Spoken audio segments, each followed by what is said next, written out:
Blog Talk Radio.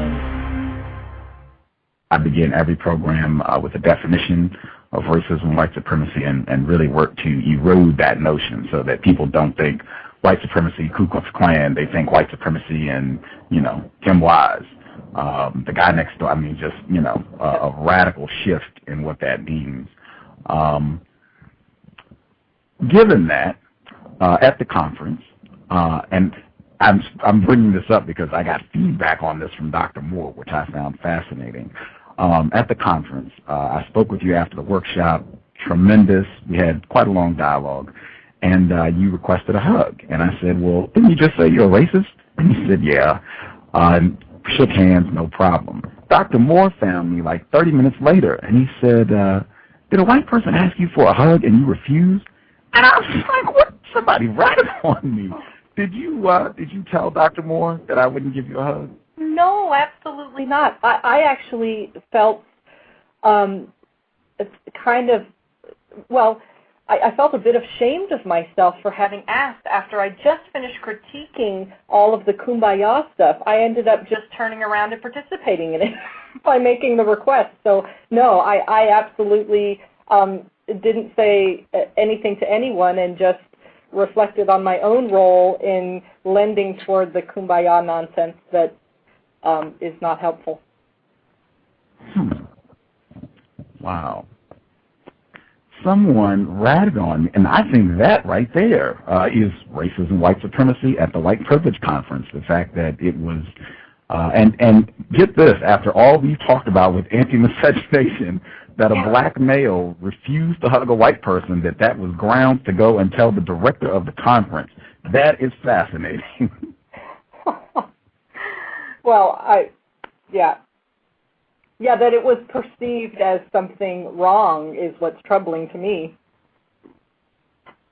Wow. If anything, the goal of the conference, it would seem to me, would be to make that sort of rejection understandable, completely understandable. Context of White Supremacy, Gus T Renegade, and Justice in for another program to share constructive information on what racism, white supremacy is and how it works. Hopefully we'll also have some suggestions for ways that non-white people, victims of racism, white supremacy, can effectively counter this system of injustice. We will be back after today's program. We'll be back twice on Sunday. First program, Kevin Annette. He is a white man, suspected racist, who does a lot of work around how so-called indigenous people, Native Americans, were mistreated in this area of the world. He'll be on the program on Sunday. We'll actually have two programs on Sunday. Direct consequence of Gus being at the White Privilege Conference, Dr. Joy DeGruy will be making her second appearance on the C.O.W.S. We'll be talking about why it is that certain or a lot of victims of white supremacy struggle to understand that to be white in a system of white supremacy means you are a racist white supremacist. She will be talking about how that is a part of our pathology and victimization. So that's two on Sunday for the C.O.W.S. Context of White Supremacy. Today's program, privileged to have him on the show. It's a privilege to have anyone who is competent and sincerely interested in replacing white supremacy with justice take time out of their schedule to speak with us. This is his second trip on the program. This program, I often tell folks that you come to the C.O.W.S., I hope that you have an uncomfortable and challenging experience. Not that I'm in for conflict, but just I'm into speaking about racism, white supremacy accurately and honestly. And I think to do so is a very uncomfortable thing because our existence is extraordinarily uncomfortable. But I guess he came, he chatted. We had, I felt, very important dialogue. I frequently recommend that program. And in addition to coming back to share more time, he was gracious enough to just provide an incredible amount of assistance in getting yours truly, Gus T Renegade, to La Crosse, Wisconsin, to experience the White Privilege Conference firsthand. Didn't know me from Adam. We met, we met at a Tim Wise presentation, and he didn't have any obligation to make sure that I got there or had a nice hotel room or any of that, and he kept true to his word, said a year ago, and followed through on his commitment. I just have a lot of appreciation and respect for that, and I'm looking forward to having a fantastic dialogue again today.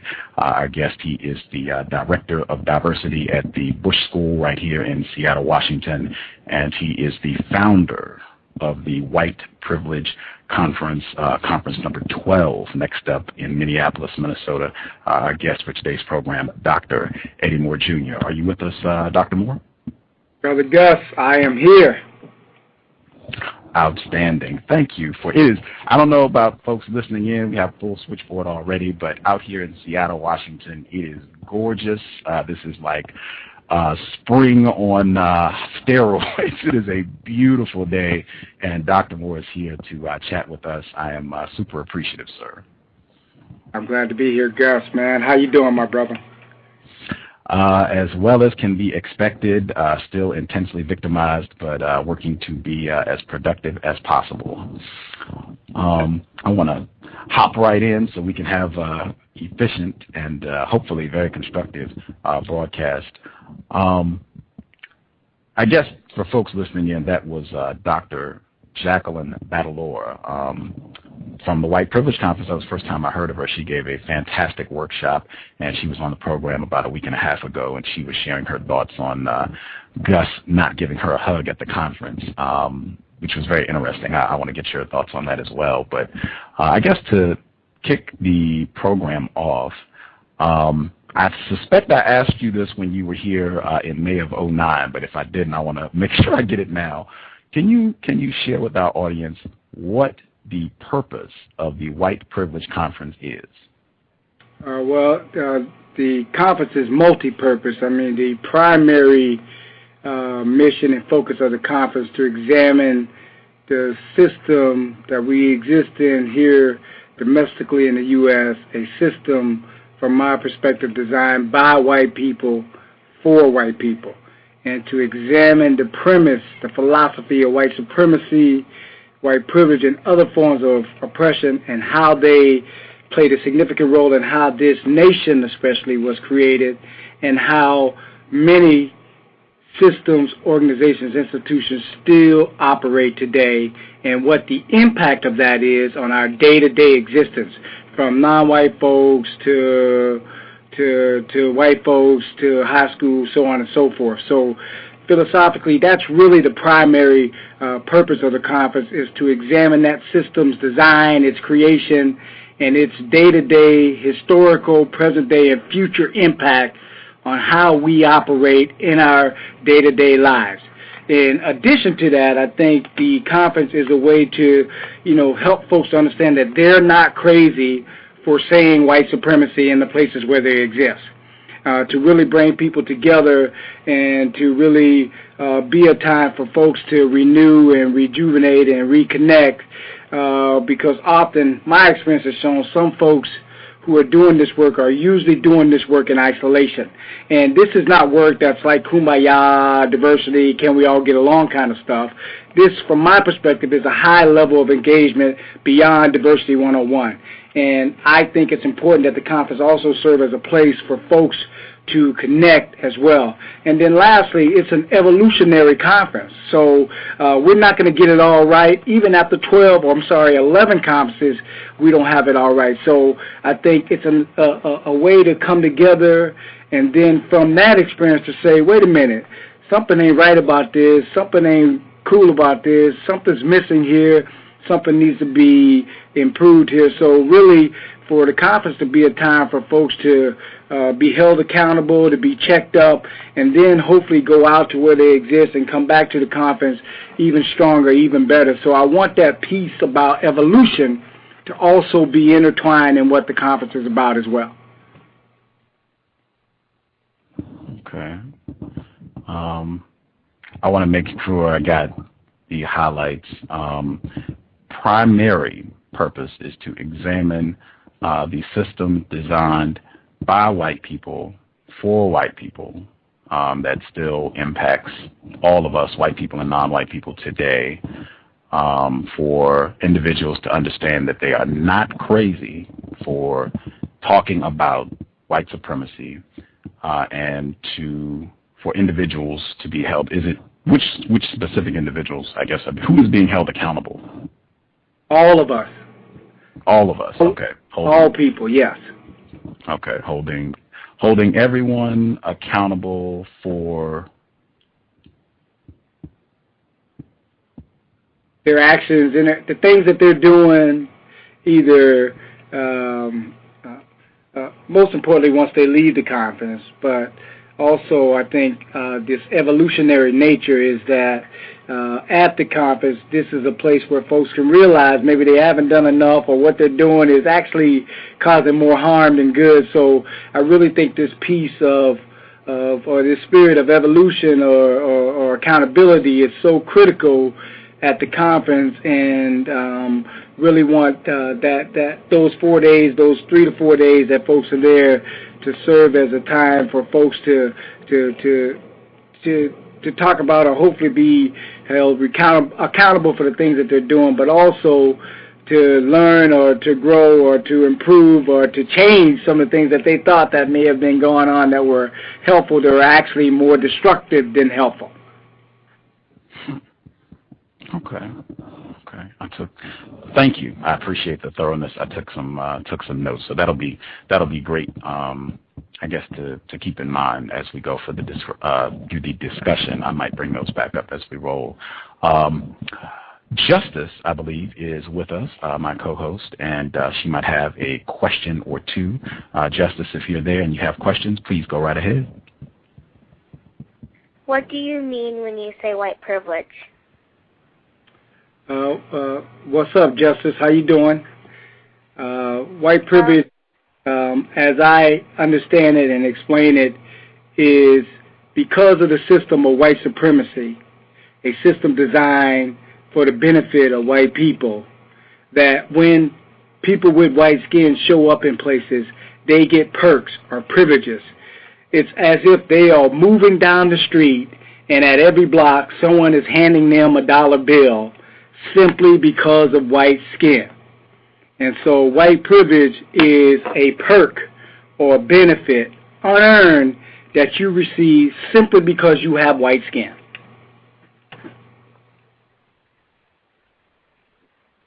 Do you believe and say that all white people are racist white supremacists? I believe that all white people are racist, absolutely. I do hesitate to say all white people are white supremacists, because I think that a white supremacist is a different a state of being than a person that is racist. Not to say that those things aren't connected, not to say that a white supremacist is not racist, but my perspective is that a white supremacist believes in the sole maintenance of white people through purity and segregation, and that a racist is a person that behaves from a system designed by white people for white people, and the behaviors and actions and interactions that they participate in are due to their understanding or lack of understanding of that system. But that's not necessarily because they believe in whiteness and white people as superior beings.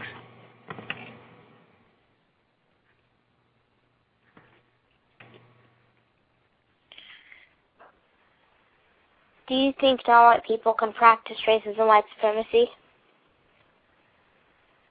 I think all white people can practice, yes. I think that is possible, that all white people can practice white supremacy and racism. I said that, do you think non-white people can practice racism and white supremacy? No, I don't think non-white people can be racist or white supremacists, no. Okay, that'll be all for now. Context of White Supremacy, Dr. Eddie Moore Jr., founder of the White Privilege Conference, Justice and Gus T Renegade. Please favorite the program if you think it's constructive. What I normally do, deviated a little bit today, normally do is start in the program with definitions. I spoke with Dr. Moore repeatedly about the critical nature of definitions. In fact, when Dr. Moore was with us in May, he suggested that I put my definition for racism, white supremacy on the show page, and I have been thinking about that, and I might actually do it. I guess I haven't, just because I say my definition every program at the beginning, but I think that was a great suggestion. My definition: racism, white supremacy, a global system of people who classify themselves as white and are dedicated to abusing and or subjugating everyone in the known universe whom they classify as not white. Could you give us your definition? And very important, racism and white supremacy are synonyms. I use them interchangeably. They mean the same thing. Racism is white supremacy. White supremacy is racism. Very important. Could you share your definition, Dr. Moore, of racism and or white supremacy, if you have different definitions for those two terms? Yeah, white supremacy, I would agree on some of what you've laid out as a global system of white, a belief that whiteness and white people as supreme beings, and a system instituted for the destruction of non-white people. I think that what extends from white supremacy is white privilege and other forms of oppression like racism, which I define racism as a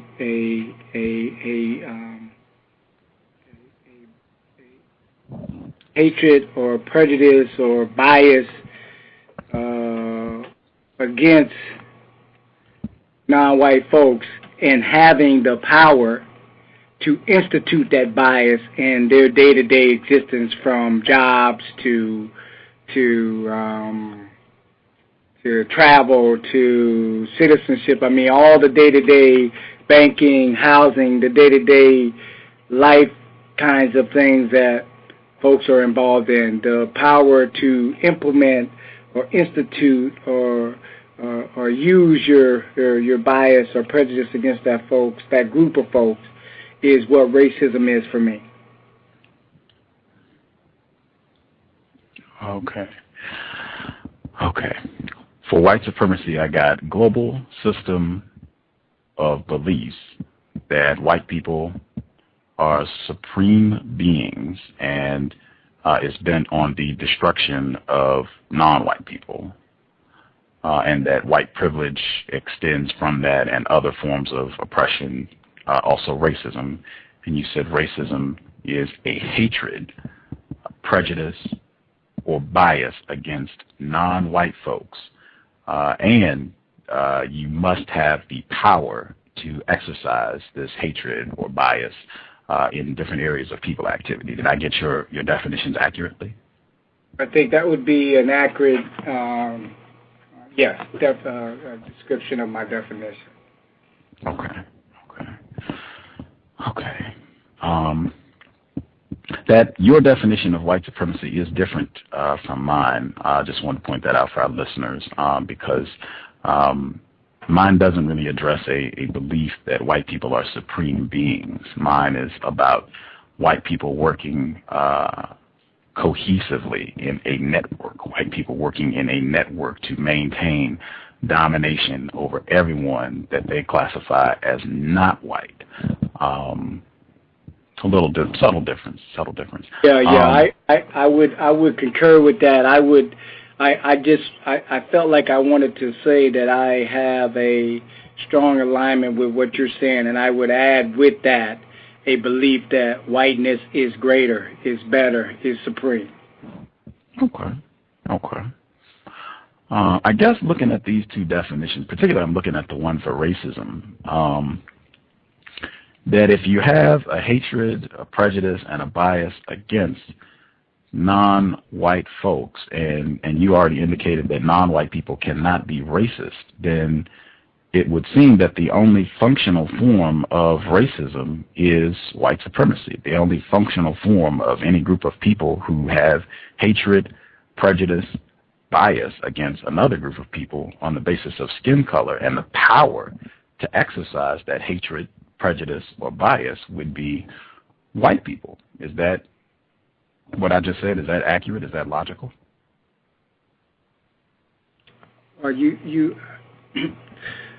I thought I heard you say two things, meaning or something in reference to white supremacy as a part of that. But I thought in hearing what you said, secondly, about that racism is the action of white people. I would agree with that. Yes. Okay, but I guess what I'm saying then is, if no one, you said non-white people are not capable of being racist white supremacists. So if the only people who can be racist are white people, then wouldn't that mean that the only form of racism is white supremacy?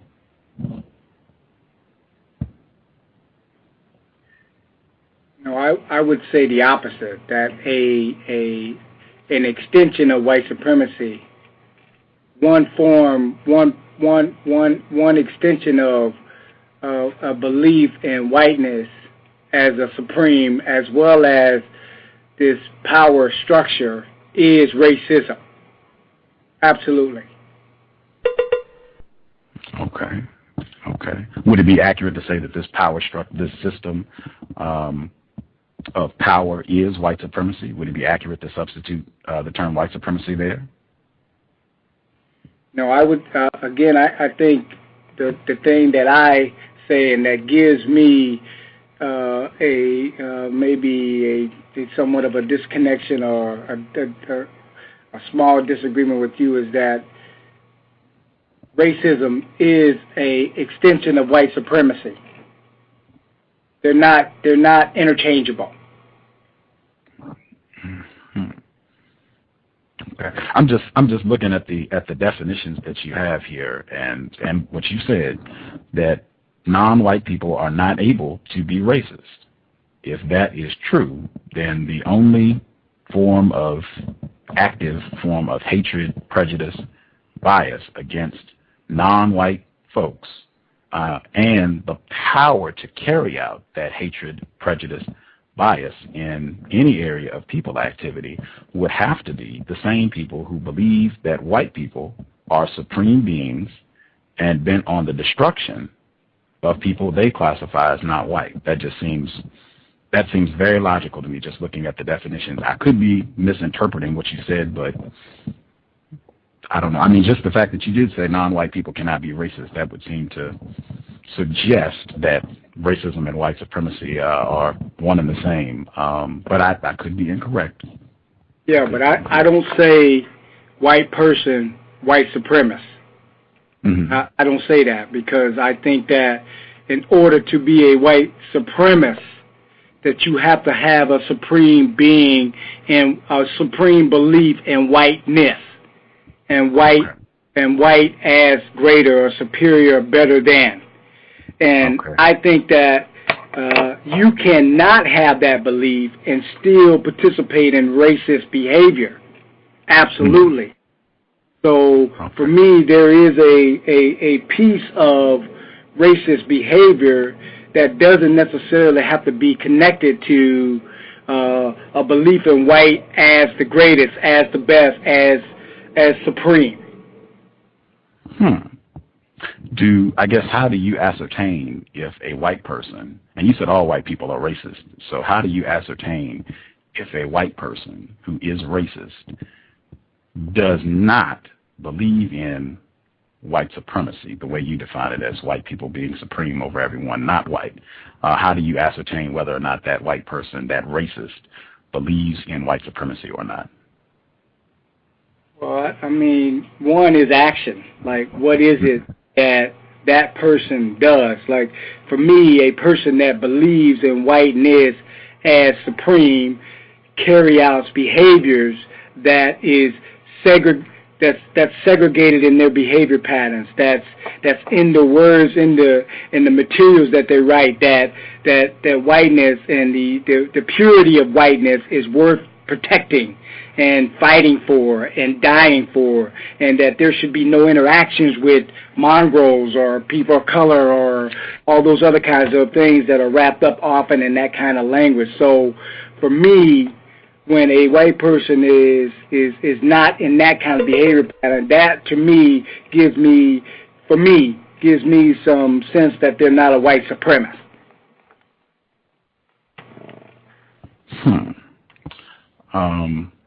I don't know, I want to see if Justice has some other questions, but I guess my last one before I check with her.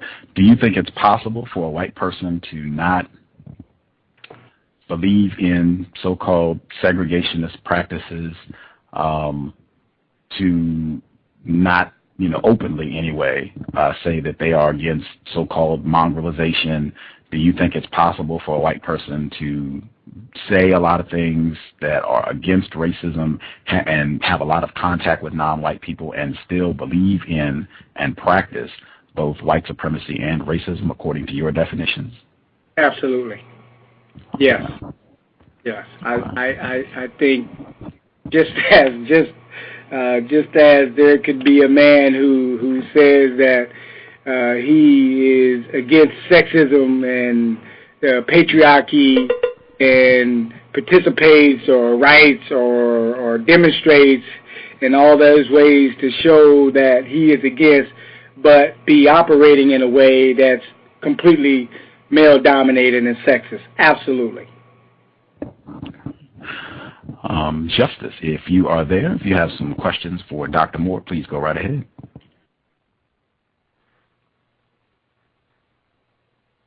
What do you say most often when you talk about racism and white supremacy? What do I say? The thing that I try to emphasize and say often to folks is I'm not here to hold hands and sing Kumbaya. That as I've learned from and will continue to take with me from my colleague and friend Gus, is white supremacy, racism kills non-white people. Like, it is serious business. So I have said that in the past as white supremacy and racism has to be viewed as a healthcare issue. What I've done and what I will do going forward is reminding folks that along with that this is serious business. Like, there's really some concern that needs to be given to folks that appear as if there's more celebration and relaxation than there is work. I think also that it's important for folks when they consider breakdowns or problems or concerns with whatever they're making decisions about, that they don't just look at issues of economics or gender or sometimes even racism, that they consider white supremacy as possibly causing or something we should be concerned about in reference to deciding on the direction we should go in. So those are two of the things that I would say I try to say the most when I'm out and about speaking to folks about racism and white supremacy.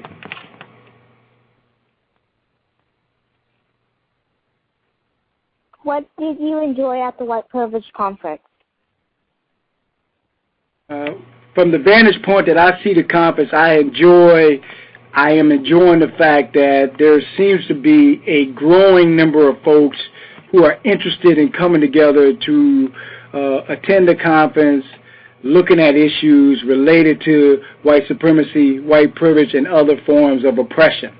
I also enjoy the fact and feel like we have some of the top scholars in the world, but definitely in the domestic U.S., challenging folks, informing folks, and spending time with folks, as opposed to flying in, doing a presentation for an hour, and then they're gone the next day.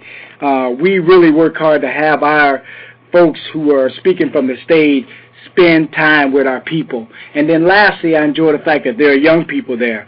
There are actually folks 15, 16, 17 years old, from my vantage point, beginning to have conversations about white supremacy, white privilege, and oppression, at an earlier age, I know, than I had that conversation. So I enjoy the fact that there are young people there, or enjoy the fact there are young people there as well. What do you like about white people? They're good golfers. They can swim. Well, I mean, I'm just joking. Sorry, I wanted to bring a laugh to the audience.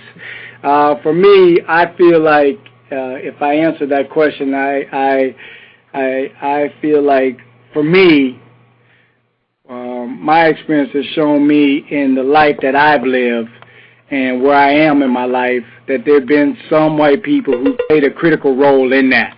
From when I was a high school kid, deviating a little bit off path, my white basketball coach played a significant role in assisting and working with my mom and I and getting me to college and away from home. Also, when I launched my business as a consultant, that I had a friend who really helped me in working with me and making some connections in the community where I existed. So there are some things in my life path and my professional path in reference to working with white folks that have been very beneficial for me. So those would be some of the things or some of the ways in which I would say, to answer your question specifically, I like white people, or what I like about white people. So that's all for now. Context of White Supremacy, Gus T Renegade, Justice, and Dr. Eddie Moore Jr. I wanted to, I had one more definition. I told folks definitions, very important, very important. That's kind of the foundation, in my view. That is the foundation from which everything else works, particularly with racism. Everything is gonna go from how you define racism, white supremacy, and other terms that are used consistently. At the conference on day one, and I think I've heard you use the phrase other times as well, what do you mean when you say Afrocentricity? What does that mean? Well, for me, I am a black man that descends from Africa whose center is African. So for me, the essence of my existence is what I talk about when I talk about Afrocentricity. So it is the essence of my existence as a black man here in America. So that's what I speak from when I'm speaking to my audience and telling them the design of this conference is from an African-centered perspective, and that white supremacy will not allow this conference to go and to grow, that its design, its leadership is from a centered African perspective, and that has to be followed, not conquered, not colonized, in order to move forward. And so that's what I mean when I speak from the stage and speak to the audience from the beginning about Afrocentricity, African-centered perspective. Okay. I want to, when you were here last time, you shared something you called your theory of incapability. And I want to make sure I'm getting it accurately, because I shared it with others. I shared it at the White Privilege Conference. You said that you believe that under the system of racism, white supremacy, white people are not capable of seeing black people as anything other than niggers. They are not able to see black people as scholars or doctors or lawyers. And you said that they have to, white people, they have to work against that conditioning and training so that, you know, we can even begin to get to the possibility of correcting this. You said that if you're not consciously aware of working against thinking about racism, white supremacy, if you're a white person, you're going to slip back into all black people niggers. Is that an accurate summation of your theory of incapability? You know, I think you got it pretty close, bro. I think it's important for, if you don't mind, me to only add. I'm you joking. do mind? Okay, well then I'll say yeah. I'm joking. Please, I want to hear it. Please. I would only say that it's important for folks to understand the essence and source of the theory of incapability, and it's really out of my frustration of 10 years into this next century, feeling like what we've been trying for the century before and into this first decade doesn't seem to be bringing many different results in reference to systemic, organizational, institutionalized white supremacy, white privilege, and other forms of oppression. So maybe we should try something new as a way to move forward, and in particular, for white people, instead of saying, things are going to get better, or if I just keep moving forward, I can get this done, I can do better, I can make this change, that you introduce the theory of incapability into your practice, into your actions.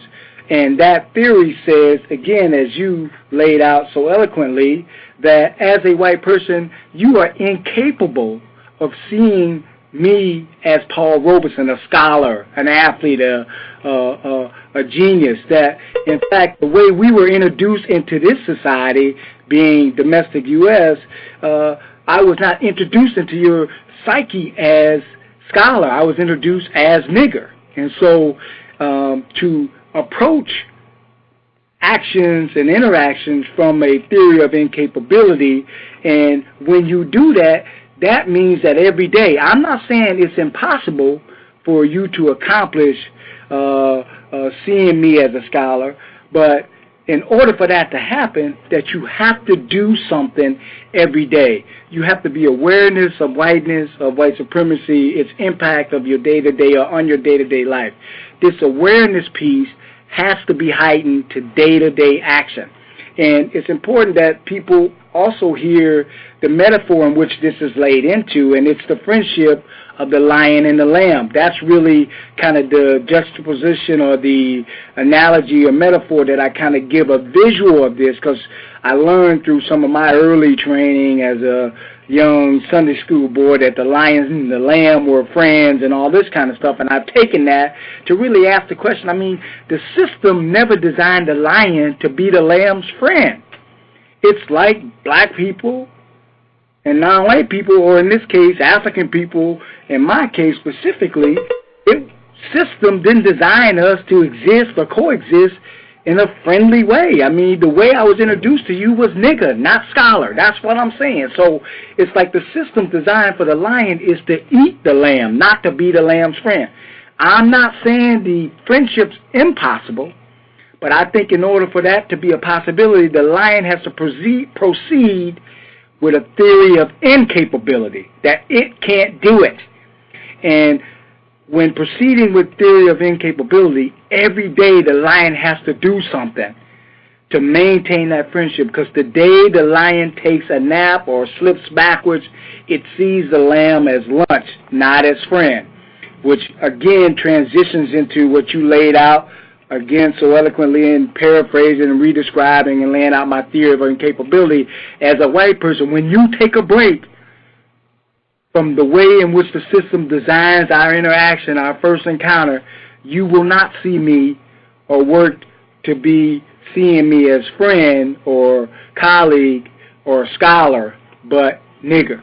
And that, lastly, I will say, goes on down the oppression ladder.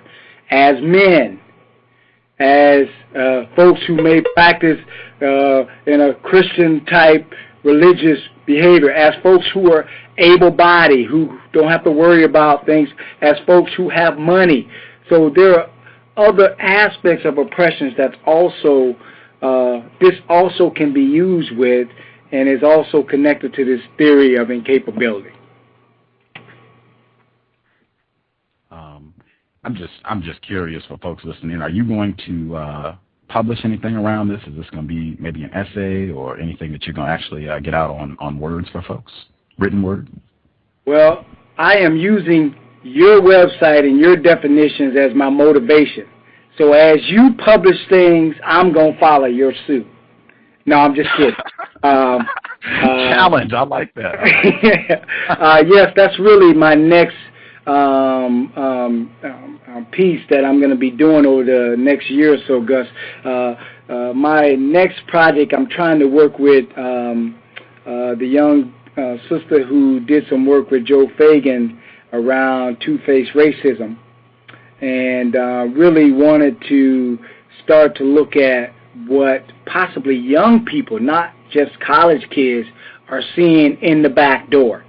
So that's one project, along with my own kind of philosophical perspectives and experience around this work, which would include the theory of incapability.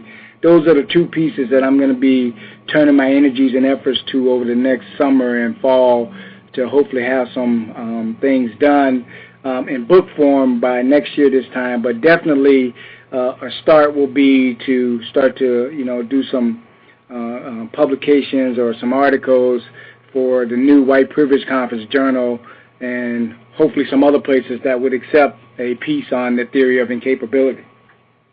Wow. Be looking out for that, and the White Privilege Conference Journal might have a submission.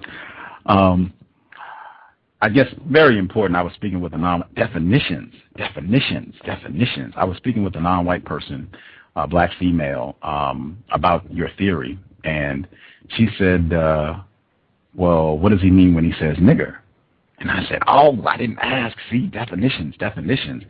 And I define a nigger as someone who is mistreated specifically because they are a black person in the system of white supremacy. Do you think that definition is accurate, or do you have a more accurate definition of what a nigger is? Well, in this case of the theory of incapability, the way in which I speak of nigger is the way in which white people, white minds, see black people, particularly black males. And that's not, and for me, that is gangster, criminal, all those stereotypical kinds of associations or visuals that come with my presence, even with a PhD. And so for me, nigger is a stereotypical kind of definition or visual associated with me that extends from things like a birth of a nation that have perpetuated these criminal kinds of pictures of black people, but particularly black males. That sounds like the victimization is because you are classified as a black person in the system of white supremacy. That seems like we're in the same ballpark around that. That's okay. And you said every white person. You said that it is not possible for white people. When you were on the program last, I asked if it is true that she wasn't at the time, but now wife, that your wife sees you as a nigger. And you said, yes, all white people, all of us, not all of us, all white people, fall under this theory, and all white people, they would all have to be doing something every day to work against that conditioning and the training that you get 24/7 from the time you're born as a white person to be a racist and to see black people as niggers. And you said, yes, even my wife. Is that true? I'm just going to make sure I'm not fibbing here. Yeah, my wife definitely being a part of my life and the work that I do, for me and for us collectively, has to be at a high level of participation. So there's no extra explaining I have to do or extra questions I have to answer. For me, that's not the fight I have to fight. It's us continuing to build on day-to-day actions, and also to I think, share and explain and help others to participate in this theory as well. Justice, if you're there, if you have questions for Dr. Eddie Moore Jr., please go right ahead. What do you say and or do when white people mistreat you?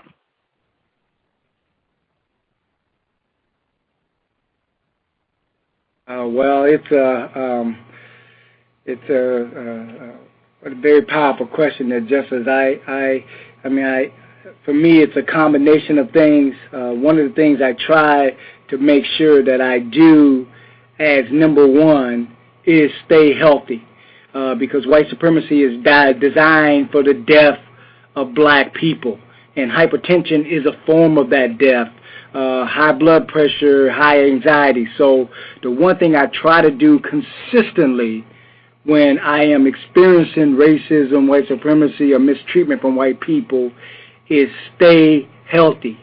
Number two is I try to make sure that white people are challenging white people when these kinds of mistreatments or behaviors are taking place as well, so that it's not just me who is saying something to a white person when I'm mistreated or experiencing racism or white supremacy from white people. And then lastly, I'm also not afraid to check white people up. That it's important for me, even though I know what I say may be received better from a white person, so to speak, it's important for me to say it to white people that you can't do this stuff to me. So that would be the three things I would say that I try to do when I'm facing mistreatment or racism or white supremacy at the hands of white people. Stay healthy. Have other white folks interject and also challenge white people, but most importantly, not to cower down, to stand up and raise up and say, nah, you can't treat me like this, and making sure that my voice is heard, even though something heard from somebody else may be received better.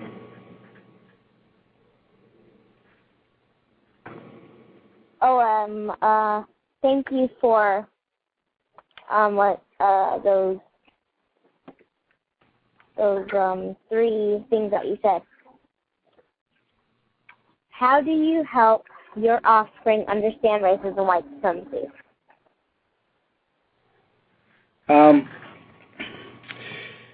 Again, a very powerful question and an ongoing challenging question. One of the things I try to do primarily is in sharing my own experience. Also, making sure that there's some knowledge and awareness for my son, who's now 17, whether it's through attending something like the White Privilege Conference or maybe something I may read off the website of folks who are on my Facebook who are publishing great articles about the blind side, using pop culture kinds of things that my son may be involved in as another educational tool as well. So I'm trying to get him to events, trying to get things in his hand that he can read, but also trying to use the arena in which he exists, like hip-hop, like movies, as another source. And then I think the last thing, too, is giving him some room to experience racism, white supremacy as well. And so while giving him room, making sure I'm trying to be a solid resource and a solid rock for him as well, so that as he experiences these things, again, it's not insanity that results from this. It's not unhealthy kinds of feelings or low self-esteem that result from this. It's an understanding that white supremacy is designed for these kinds of actions from white people, and it's not you. So give him space in that last piece, be a resource, be a rock for him, but also reminding him that he is not the problem. Like, this is what white people do in a system of white supremacy. Thank you. That'll be all for now. Context of white supremacy. This was an observation I was thinking as Justice was asking great questions. The theory of incapability, that a group of people are perceived as niggers, that is, individuals who can and should be mistreated because they are black in a system of white supremacy. That sounds like the very essence of white supremacy. I mean, to me, that sounds as if it would be true, if that statement is true, it would be true to say that every white person is incapable of being anything other than a white supremacist. That is, a person that believes that white people are supreme beings. I could be incorrect. Think about it. That's why I tell folks, listen to the program, think about what is presented, and come to your own conclusions. I am curious with regards to your wife, Dr. Moore. Like, have you ever felt, I guess I'll ask it this way. How do you know that your wife, she even meets the standard for the theory of incapability, that even your wife sees you as a nigger? How do you know that? So are you asking how I don't know, or I guess I'm not clear. I'm understanding the question, Gus, so I want to make sure, because my wife is out there in the listening audience, so I don't know if you're married, but it's important. For sure. Don't want to break up a happy home. Well, I just want to make sure I'm clear in understanding what you're saying, because I don't think I quite got that, so I apologize for that. No problem. I'll make an attempt to be clearer. You said that even your wife sees you as a nigger, according to the theory of incapability. That would even apply to your wife. And I'm curious, how do you know that even your wife, your theory of incapability, even your wife is incapable of seeing you, a black male, as anything but a nigger? How do you know that is applicable to her? Because she's white. I think the theory is applicable to all white people. So I don't feel like in my bringing my wife into or us joining in union that for me she was at a stage 0 where there was no awareness of this, there's no work done towards this. I'm one that believes that if people do things over and over and over again, whether it's read something, write something, play something, recite something, that they get better at it. So for me, I feel like has been participating in behaviors day to day to build up and to work towards maintaining or creating positive kinds of relationship towards non-white people. And so that was imperative for me to even be in friendship with my wife before even moving towards marriage. So for me, in any kind of friendship or business relationship or whatever, when I'm dealing with non-white people, this is important for me, that there's a demonstration of there's been work. And again, that work could be the kind of things that they're reading, the kind of events they're participating in, the kind of conversations they're challenging folks in their home and their network. So all those things, I think, in building up and accumulating, help folks in moving closer towards possibility and away from incapability. And I felt like that's something that was in existence for not just weeks, not days, not weeks, months, but years in building a relationship and having these kind of conversations, interaction with my wife when she was my friend, and then as my girlfriend, now as my wife. When, I guess, Justice, when she was asking questions, you commented about the importance of health, which I wholeheartedly agree on.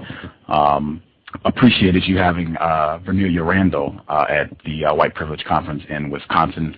She's been on the cows as well. Big fan of her work. And Dr. DeGroot, she'll be here on Sunday. I found it very interesting because when you were on the program last time, May of 2009, you used a metaphor in talking about racism and being in a so-called interracial relationship. And Josh Wickett, he thought it would be very interesting to have you on the program a year later and kind of see how everyone has progressed in their understanding of racism and how they are thinking about racism and white supremacy. I want to play you this clip and just see if you remember it, one, and then to get your thoughts on it, hearing it a year removed from when you actually said it. So I'm playing it right now. And it may be, and I'm not unwilling to critically look at this. It may be just a personal desire on my part to find a kind of soothing lotion so it doesn't feel so painful what it is that you're saying. So I'm not unwilling to look at that. I tell people all the time, pay attention to words and definitions, and also pay attention to metaphors. And I just feel that is a striking metaphor for sexual intercourse between a white person and a non-white person under a system of white supremacy, where we have a skin problem. Racism, white supremacy is a skin problem, and soothing lotion. That's just, I find it's an incredible metaphor. Obviously, I remembered it a year down the road.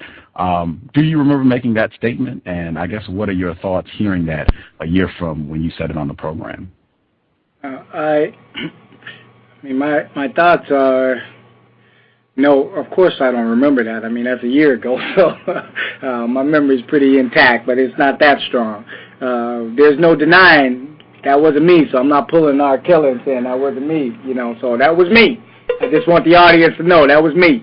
But I don't have a full recollection of the metaphor, so you would have to help me out there, because I don't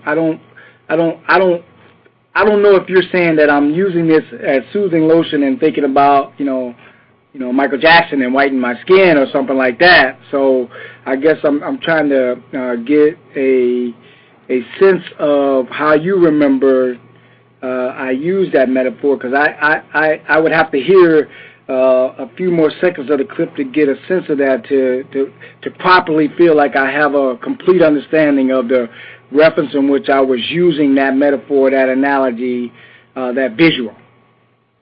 Okay. It was, it's linked. If you are listening here at Blog Talk Radio, you can click Dr. Moore's name, and it will take you to the broadcast that we did in May of 2009. Excellent program. But the context is incredibly important for understanding. The context of that metaphor, we were talking about sexual intercourse between white people and non-white people. And I was, asking if you felt there was anything incorrect about this happening under a system of white supremacy. And we talked about it for a second, and you finally said that you were not unwilling to critically examine whether or not it could be a case of having sex with a white person being some sort of soothing lotion for the pain of racism, white supremacy. That would be the full context for when that was said. Without a doubt. And if you are looking at issues of interracial or cross-cultural kinds of relationships, much of what research and kind of testimonies have shown is some folks do to those relationships in unhealthy ways, that the way in which or what it is that they're pursuing from those relationships is not anything of substance, but something of kind of a soothing lotion, which I think is the kind of reference that I was referring to. And I'm not unwilling to go without admitting that at a young age that absolutely I learned some just unhealthy behaviors around women in general, but definitely around, if you have, for me, having an unhealthy understanding of relationship about women, meaning that, the more you have, the better man you are, that also some of that was factored in around white women, so that when at least for me and some of the folks I was hanging with from my neighborhood were out at club spots or out at social kinds of places, that racial component played a role in that. There was no substance in pursuit of those relationships. Absolutely not. And I think it's imperative for me, and especially going from kind of a girlfriend-boyfriend kind of relationship with my wife to marriage, that I have that painful, courageous,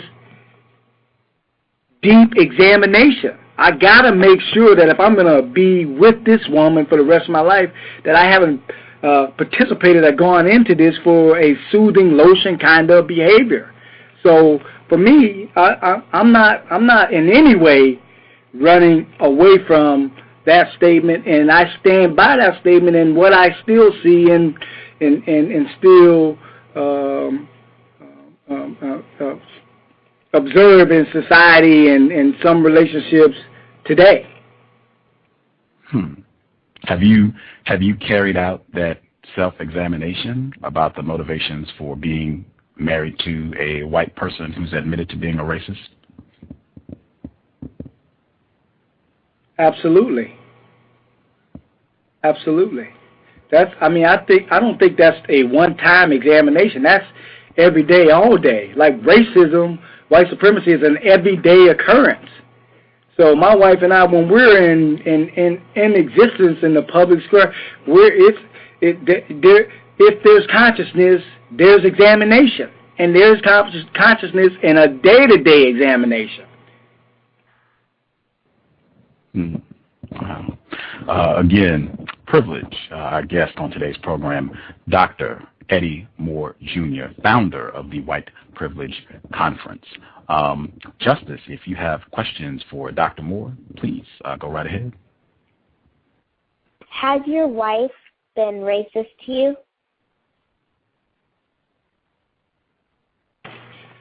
Ooh, that's a great question, Justice. Well, Justice, she's out there, so can you call me offline so I can answer that question offline? No, I'm just kidding. I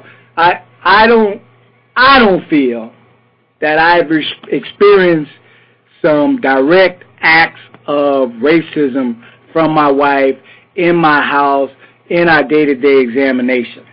Now, I'm not going to say that my wife hasn't participated in racist behavior. I feel like there's not a conscious effort to participate in this behavior in a belief of white supremacy, like a purity or a maintenance or a pursuit for whiteness as greater. That just like as a man I have everyday, day-to-day slips into sexist kind of behaviors, I am definitely willing to say, and I think my wife would acknowledge, that it is an everyday struggle for her to fight against racist kinds of behaviors, and there has been situations where we had to stop and question and examine and critically look at whether or not these behaviors are fueled by racism.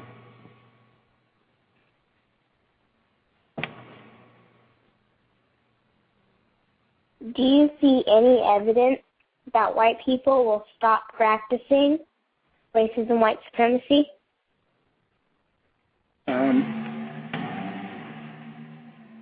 No, I don't see any evidence that there's any end time to white supremacy, racism, and white people's participation anytime soon. I feel like, however, there are signs that I see in which white people are making efforts to raise consciousness, to participate, to write, to be involved in behaviors that are an attempt to understand white supremacy and racist behavior so that it's not practiced on a day-to-day, conscious or unconscious kind of level. That'll be all for now. If you're listening to this, you are the resistance. Yeah. Context of White Supremacy, Gus T Renegade, Justice, and our guest for today's program, founder of the White Privilege Conference, Dr. Eddie Moore Jr. Dr. Moore, you said that I'm using your wife as an example because this is something you had discussed before, and we should all be comfortable chatting. But you said that your wife is going to practice racism. How do you know she is going to practice racism at some point? Because she's a white person. I do want to put on the on the air that I think this is just my feeling, and it may not be true, but I'll feel better that I can say it on the radio, that it's a little unfair that there are a few of my cards on the table and there are none of the hosts on the table. I just want to put that out there. But I'm not running. I'm here. So I know that she will do racist stuff because she is white.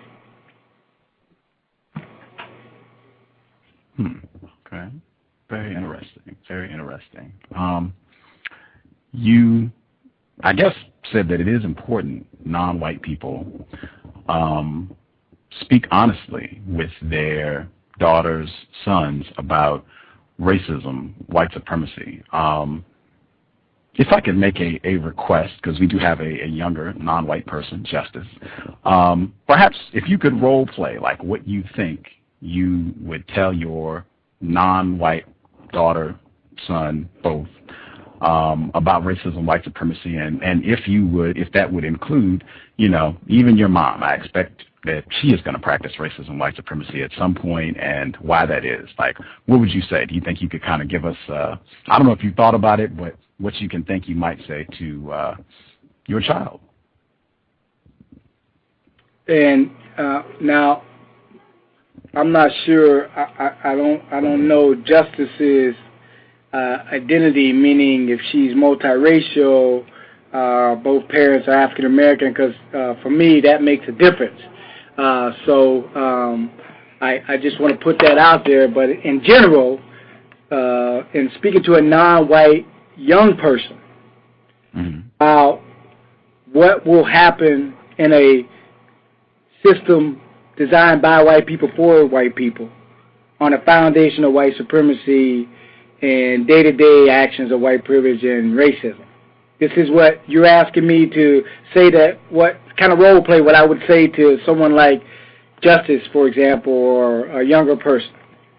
Your child. If you speaking to your child, what would you say to your own child about racism, white supremacy, so that they can understand the system, understand the theory of incapability, and what that means even for their own white parent? Like, what would you tell your child if you could kind of role play that with Justice? I would say that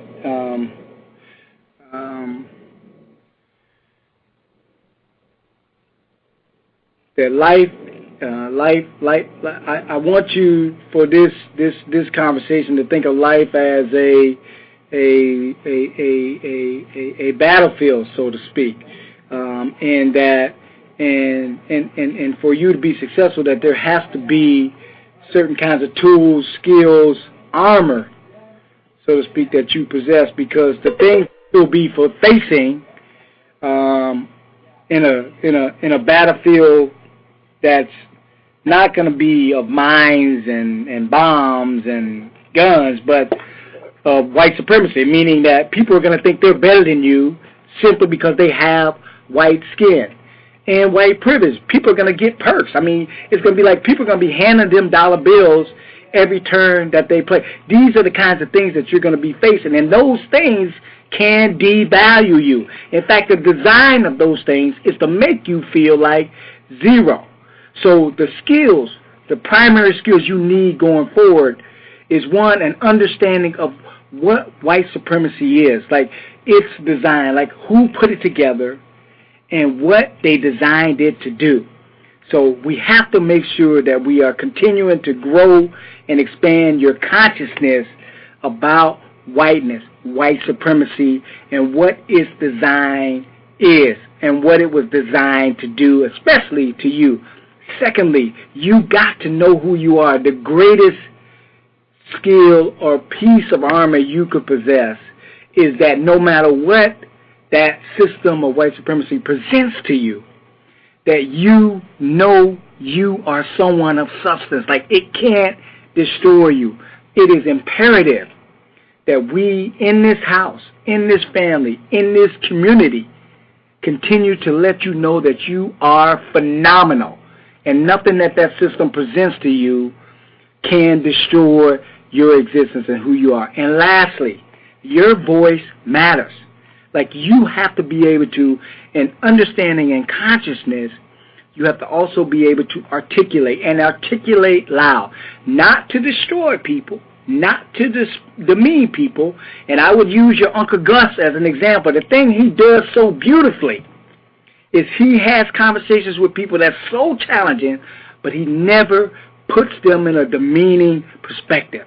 And so the voice of consciousness in a way that is strong and intelligent but not demeaning is another important skill that I am committed, and we will be committed to continuing to grow, that you need in going out into this battlefield. Those are the kind of things that I would lay out.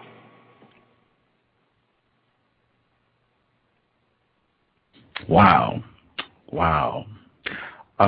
I get Justice. If based on what he just said, did that make sense? Did you understand that? Would you have questions? What did you think about what he shared?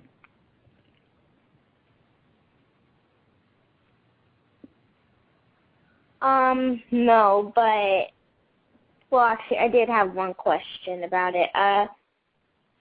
What do you mean by, was it articulate? You said? Yeah, articulate. Yes. What do you mean by that? What I mean by that is that means that whatever you say has to be clearly stated. So what a person that people describe as articulate is a person that when they speak, people understand it. So not only does your voice need to be heard, but it has to be clear. As Uncle Gus always says, definitions, context is important. Now, I would add something to that, and that's action.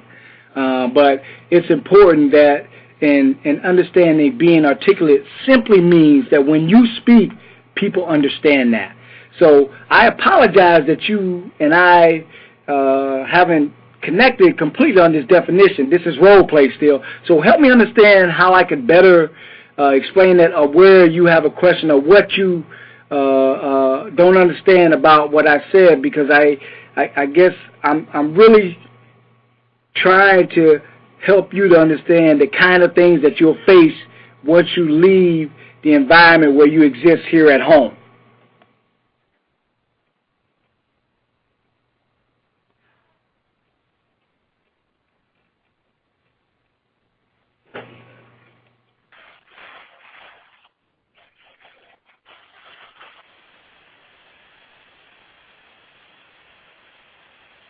Is that a question? Oh, yes, I'm sorry. Yes, that was a question. I'm still role-playing. I'm sorry. Yes, that was a question asking you, is there a better way, or is there something within what I said, and trying to bring my kind of life lesson, so to speak, about these issues into our family conversation? No.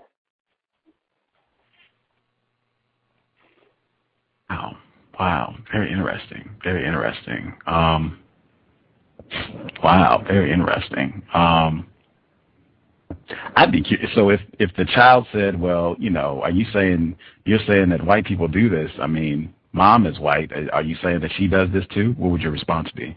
Absolutely. That mom is not without error, just like as a man, I mean, I don't intend to be sexist, but I'm gonna do sexist things. So I'm not. I don't consider myself a bad person. So I, as mom does, being a white person doing racist things, really try to work day to day to have consciousness about our behavior, so that we can maybe catch them, or in doing things that are wrong, we can apologize or make amends. So it's not a world in which people are not going to make mistakes, or people aren't going to do oppressive or mean kinds of things. So absolutely, white people do these things. Mom is white. So absolutely, it's important to understand, and for mom to understand, that these could be things that she does as well. Absolutely. Context of White Supremacy big salute to Dr. Eddie Moore Jr. I'm very aware of the questions that I ask and have every intention of asking. He is a trooper. I've told people, lots of folks, Dr. Moore, lots of people have listened to the first program that we did, and they contacted me and said that they thought it was interesting. I know counter-racist evolving engineer, when that program originally broadcast, she said she listened to it repeatedly. And I said over and over again, if that program was constructive, any value at all to it, the lion's share of the praise should go to Dr. Moore, because it was only because he honestly, sincerely answered questions. That's what made it possible. So, yeah. Are you interested in taking some calls, Dr. Moore? You have a full switchboard? Yeah, I definitely want to make some calls, but I feel like as an educator, it's important for me to point out, I feel like I've been asked to teach to a student I don't know. And I as an educator, I just want to say, you ain't got to make no corrections on this, that when my lesson doesn't come across, that I feel that. So I would ask, if I had another chance to get to know my student, whether it's a visual student, whether my tone, or whether my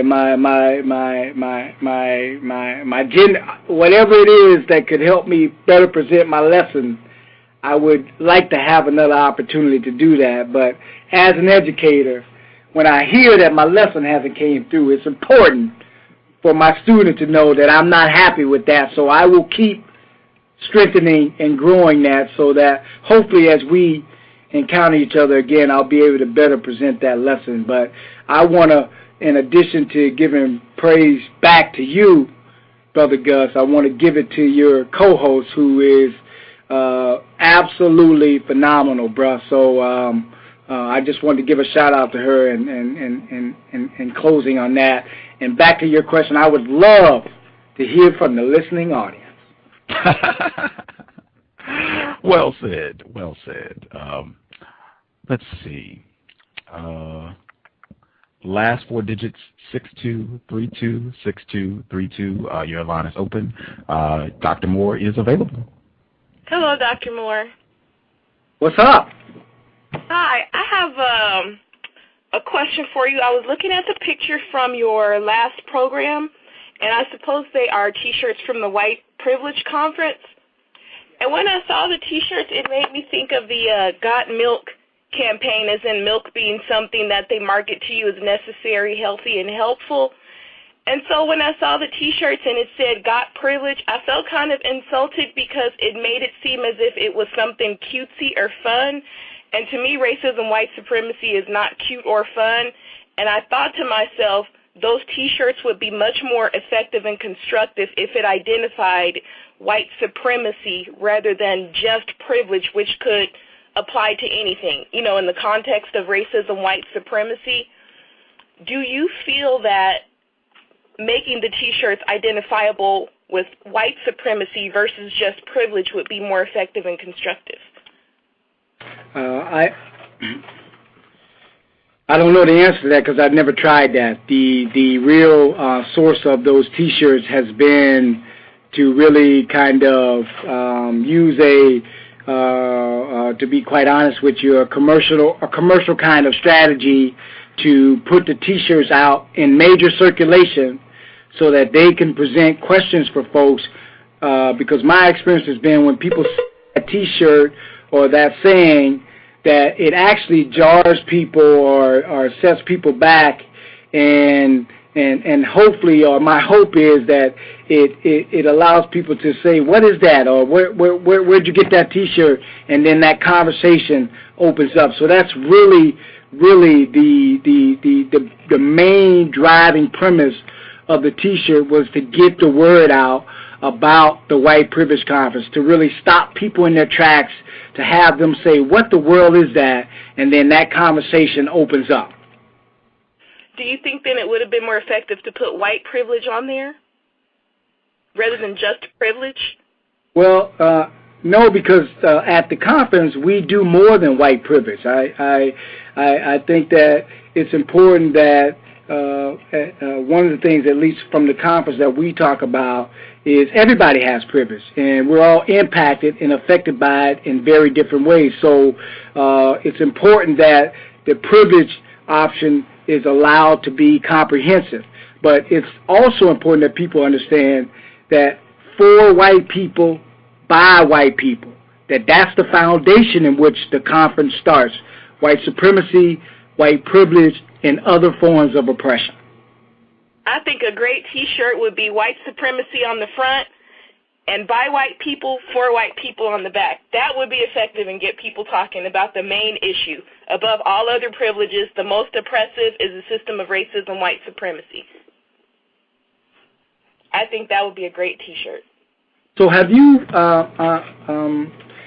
I'm not sure where to call it. I was just wondering if you've had a T-shirt, or have you seen the T-shirts, or you just saw it on the website, or have attended the conference. I'd love to get you a T-shirt so you can do like a tester for me in your area and see how it responds. Not to say that what you're saying is not true, and maybe we'll definitely look at doing something that says white supremacy. Do you suggest we have a exclamation mark or a question mark, or just white supremacy for white people, by white people?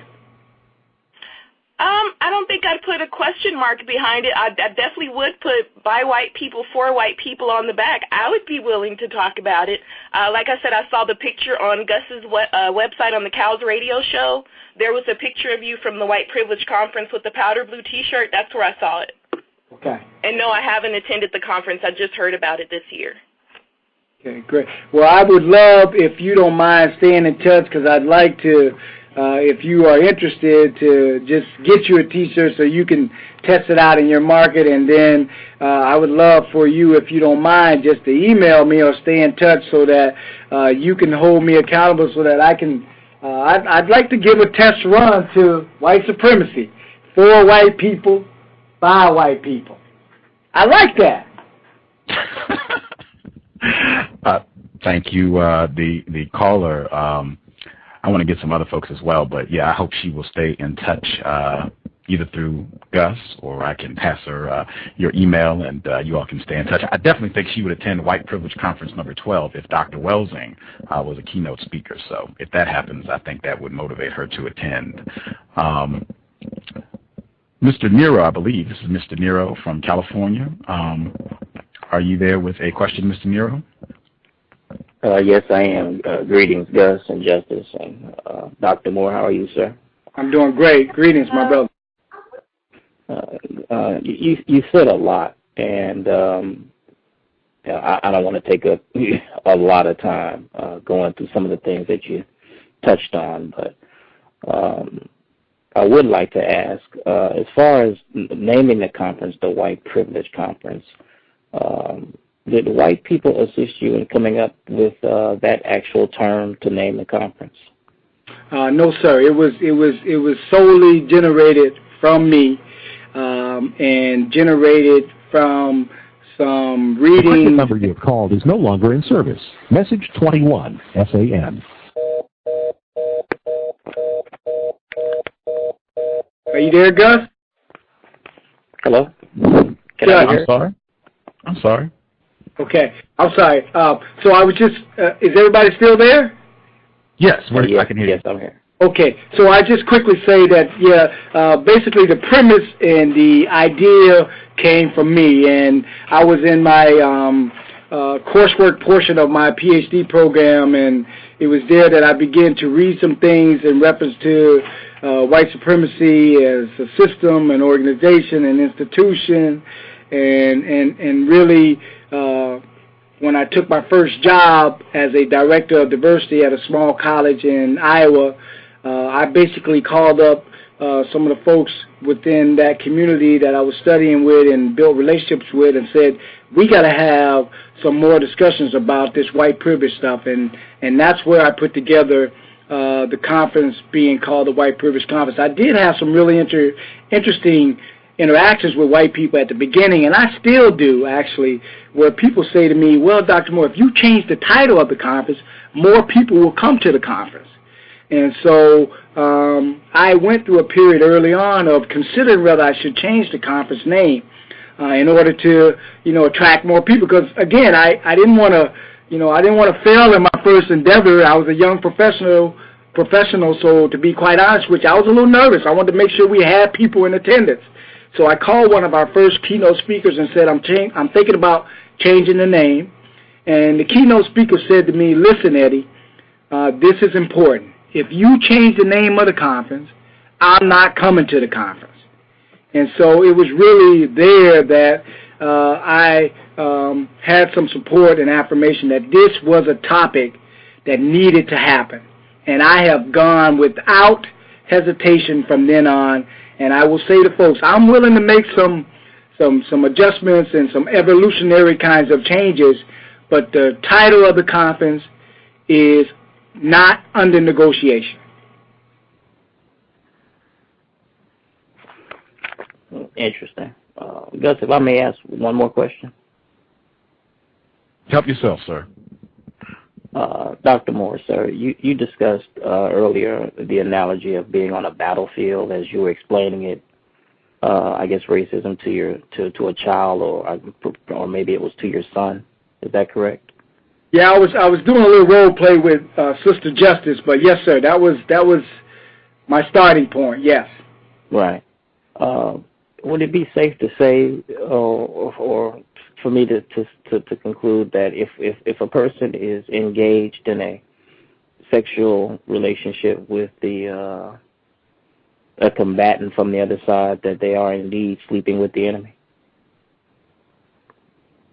Yes, I could. If I follow that analogy, that would be safe to say yes.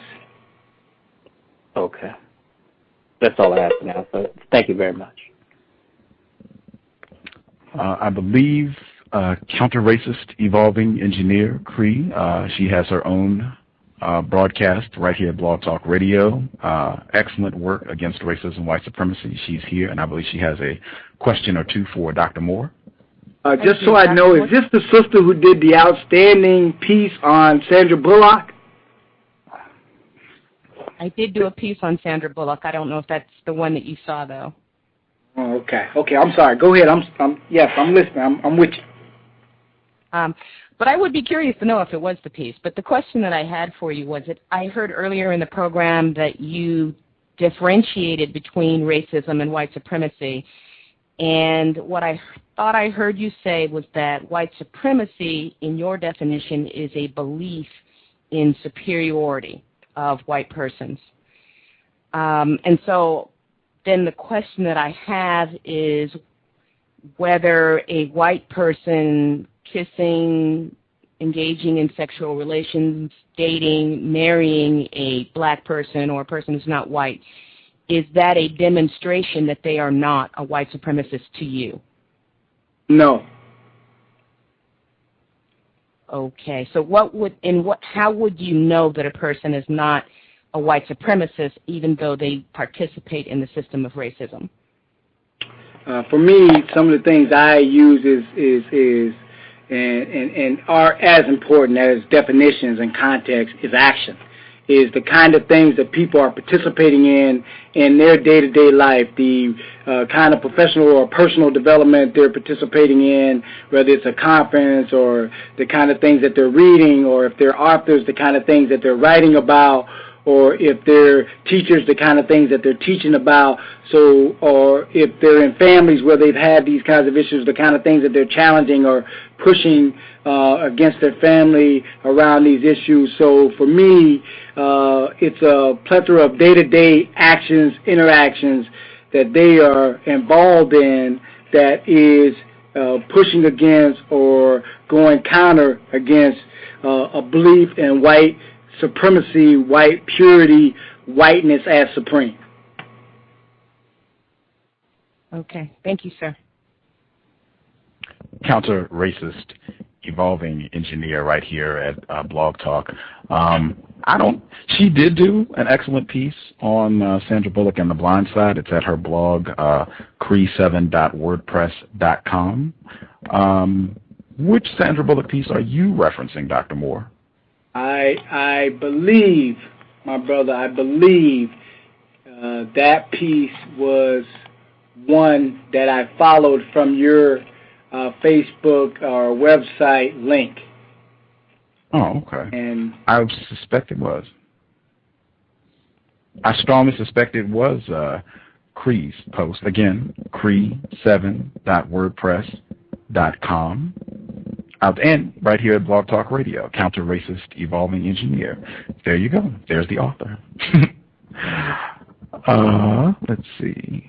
Someone called in at 111. That's what your number's showing as, 111. Are you there? Can I be heard? Yes. Thanks for taking my call, Gus. I got a question for you, guest.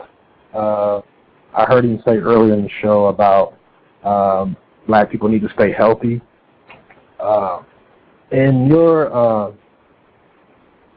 discussion, I never hear you actually discuss about how black people are eating the white man's diet. And is that also creating confusion on replacing racism, white supremacy with justice?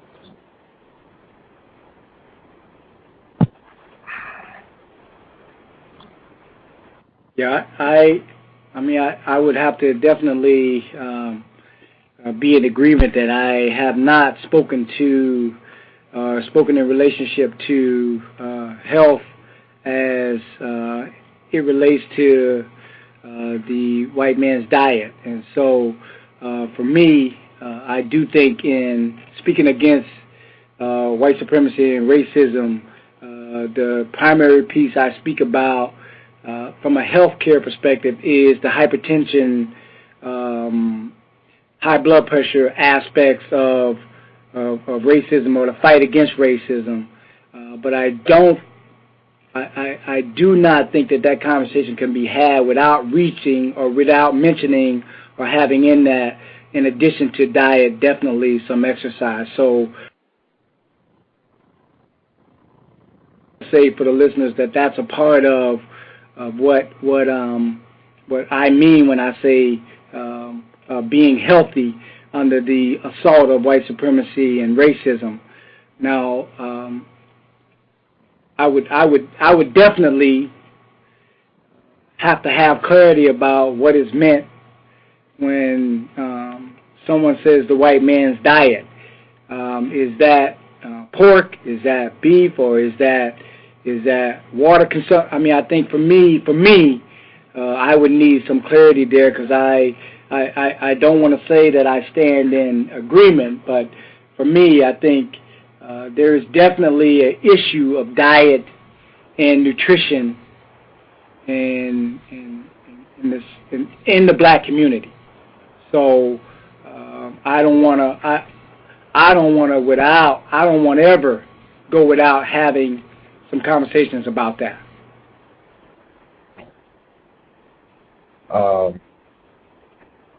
I was actually saying basically the diet is blood and starch. So that's basically what I mean by the white man's diet is what we eat mostly. It's blood and starch, and we haven't actually tapped into, what comes from Mother Nature.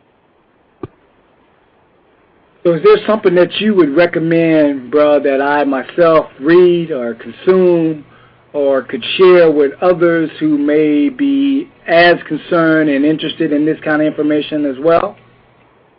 Yes, it's basically the alkaline diet where you can research a brother named Dr. Sebi, who actually raised my consciousness on health and understanding on how, when you say you're actually an African and Afrocentric, where we actually were eating prior to coming to America. And I think that's one of the major things that's been missed when we talk about replacing white supremacy with justice. But research Dr. Sebi, and you can also find out more information on purifyself.com. Thank you. Thank you.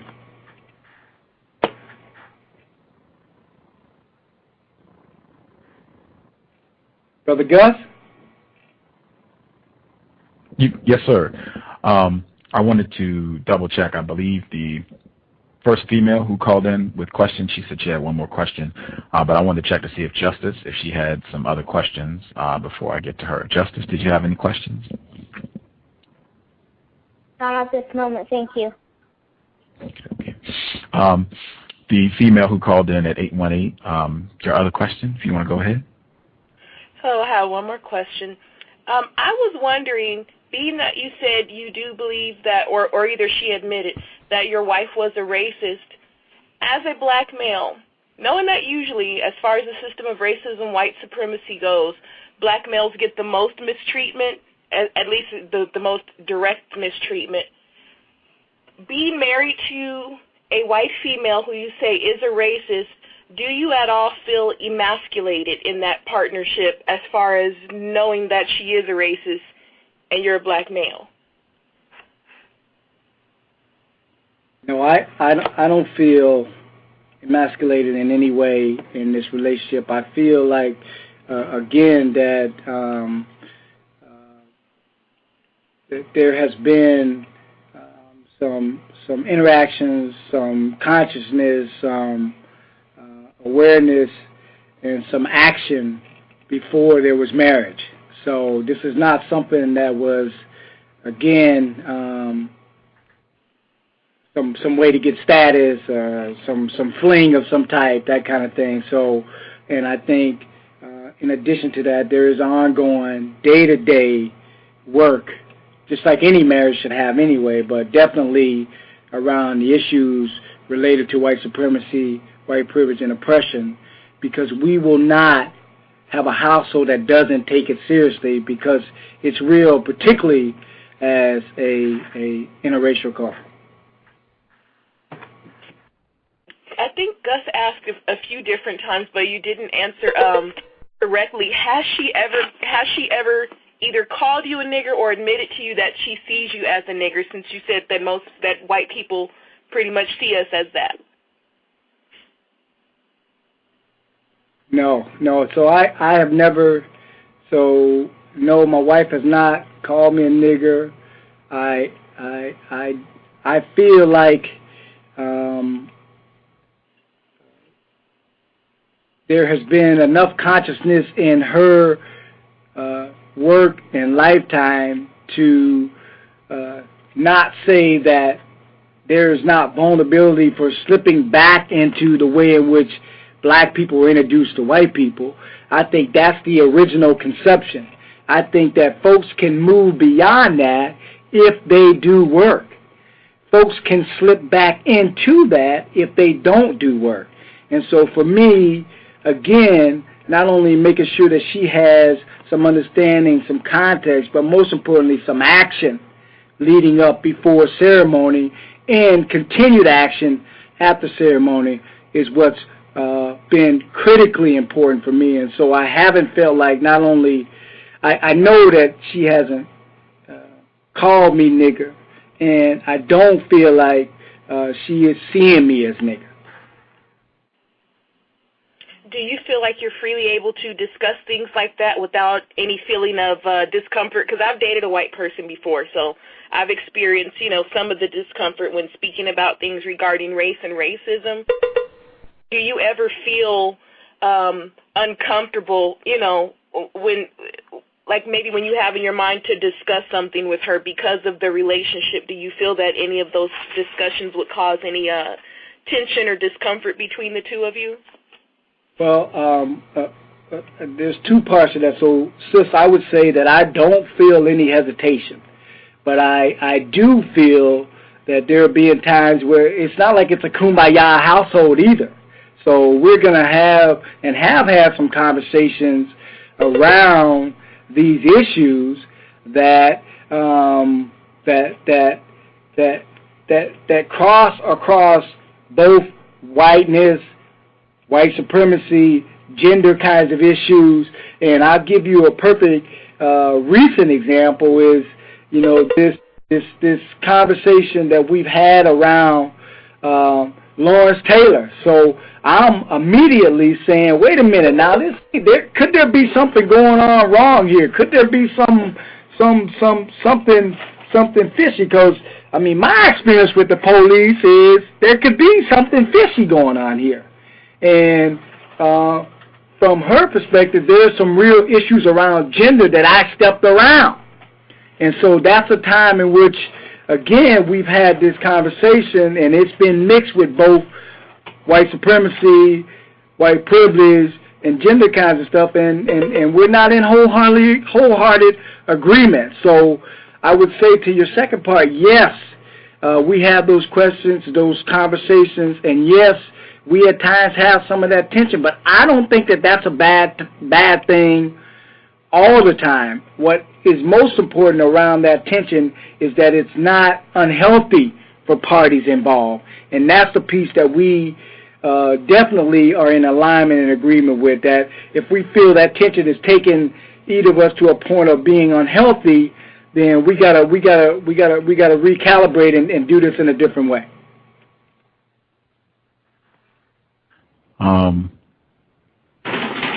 I wanted to ask you, I told you from the White Privilege Conference, and I spoke with Dr. Moore several times about White Privilege Conference 11, La Crosse, Wisconsin. Grand Slam workshop from Dr. Jaqueline Battalora. She did a fantastic presentation on the history of white people in law, and it was easily the best workshop that I attended in La Crosse, Wisconsin. I was fortunate enough to have her on the program just a few weeks ago.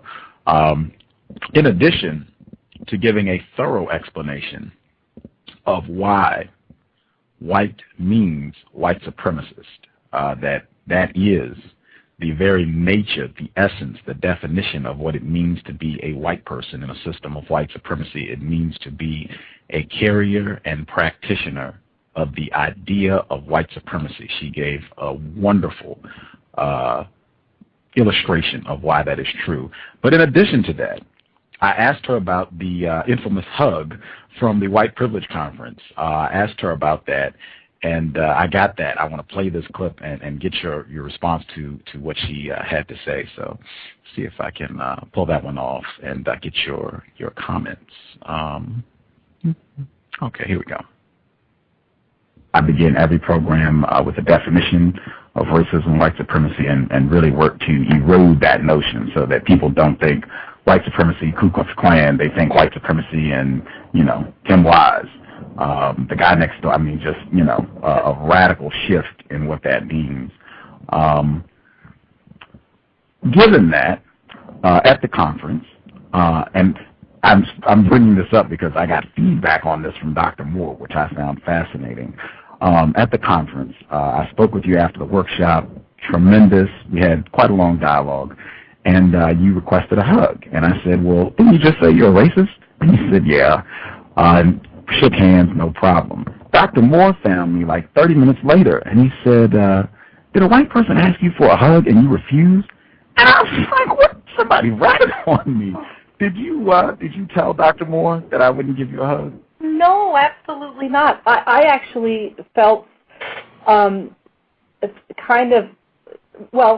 I felt a bit ashamed of myself for having asked after I just finished critiquing all of the Kumbaya stuff. I ended up just turning around and participating in it by making the request. So, no, I absolutely didn't say anything to anyone and just reflected on my own role in lending toward the Kumbaya nonsense that is not helpful. Wow. Someone ratted on me, and I think that right there is racism, white supremacy at the White Privilege Conference. The fact that it was, and get this, after all we've talked about with anti-miscegenation, that a black male refused to hug a white person, that was grounds to go and tell the director of the conference. That is fascinating. Well, that it was perceived as something wrong is what's troubling to me. Wow. If anything, the goal of the conference, it would seem to me, would be to make that sort of rejection understandable, completely understandable. Again, Dr. Jaqueline Battalora, and that whole program. It's linked if you're listening at Blog Talk Radio. You can click her name, and it's linked to that program. Fantastic find from White Privilege Conference 11. What are your thoughts on that segment that we just heard? Well, I mean, again, I start where Jackie ended, where, you know, the purpose of the conference is so that something like that, when it happens, is understood. The only way, there are a couple ways that can be understood. You would hope that people would come in with a consciousness of that understanding. So I do think it's important. I would assume that there were more than one person in that workshop. I would assume. So I would assume there were maybe more than one people in observance of that. I don't know. But for me, I think no matter how, I don't know what the word is to describe it, that there's now a venue where there's now an opportunity to say to this person, what is wrong with you? I mean, how can you have a problem when a black man says, I don't want to hug a white person? Right? This is the space where someone can check that up. Now, again, I didn't perceive it as ratting. I think I didn't pursue you to say, oh my goodness, Gus, you wouldn't believe what happened. And again, my intention in sharing that is a way to describe that in a conference of 1,700 people, on a scale of 1 to 10 around white supremacy, white privilege, oppression, we got some folks at -10. And so I'm not, I can't screen that. And I think this is a good example of, one, what exists at the conference, but two, the purpose of the conference is so that enlightenment can take place. Now, where I am concerned, as I've shared with you, is that if this is the everyday feeling, if this is the everyday presentation of what people experience at the White Privilege Conference, then there's some serious things that need to change and happen there, because that can't be the state in which we leave everybody after the White Privilege Conference experience. So that's what I would say in response to that. What state? What do you mean? You said the state. That can't be the state. What state exactly would that be that we can't leave the White Privilege Conference with? That if you see a black man refusing to give a hug to a white woman, that's alarming. There's no consciousness about why that would be understandable. Like, or if you leave thinking or having questions about what is white privilege. All right, so for me, if a person comes in at, let's say, a -10 and they leave at a -10, then that's something we got to take a look at. Because I would hope that if this person was at a -10, that they, at least this one educational moment can take them to a -9, and that there would be continued growth as they come back. Okay. In my view, I could be incorrect. One of the most helpful tools in terms of increasing, particularly non-white people, increasing their understanding of racism, white supremacy, is getting them to grasp the importance of definitions when discussing racism, white supremacy, and to cultivate their own definitions, so that way they will have an intimate connection to the terms that they use and what they want those terms to do when they use the words. And we talked about that. Gus is working right now on a glossary. We'll see if we can perhaps have that next year.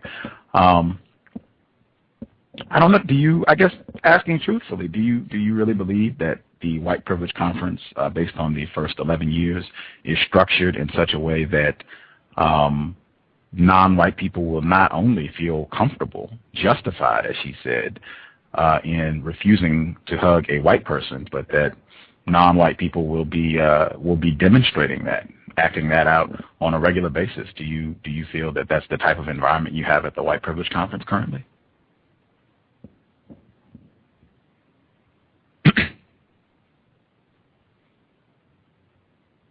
Well, are you saying the majority of I mean, I don't know. I mean, I can't.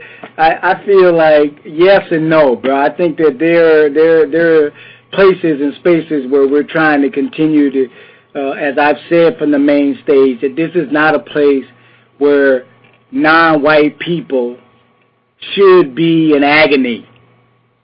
Now, someone said to me, Eddie, I misunderstood you because I thought you were saying that it's like non-white people shouldn't be challenged at the conference either. Like they shouldn't be pushed or stressed either. I said, no, that's not what I'm saying. That we shouldn't be injured at the hands of white supremacy and white privilege and other forms of oppression at the white privilege conference. So if the question is, if I can answer the question in that structure, I would say absolutely not. I am not at perfection. That's one of my primary goals. I feel like there is a growing and strengthening network of folks to continue to help folks understand the critical importance of non-white folks not experiencing white supremacy, white privilege at the white privilege conference.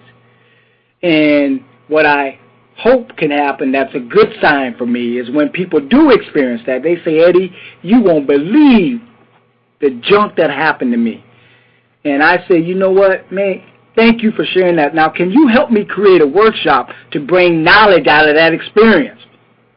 And that's the kind of thing that I'm hoping you will do, but also I want to be careful not to make it the work of non-white people to always be educating white people as well, that there's got to be some white people like Jackie who are also bringing white people to task as, she sees or is a part of those kinds of experiences as well.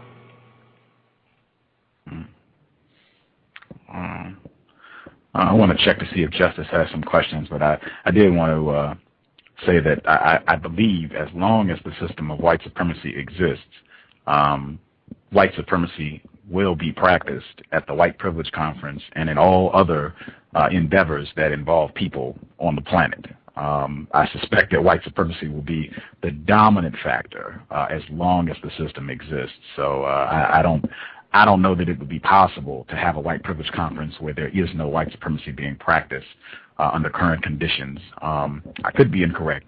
Could you offer some examples of things that you are either doing or would suggest we do so that if we don't or are unable or accomplishing, as you put it, the non-existence of white supremacy at the white privilege conference, but at least some visible demonstrated efforts, what are some of the things that you are doing or have done or would suggest that we do?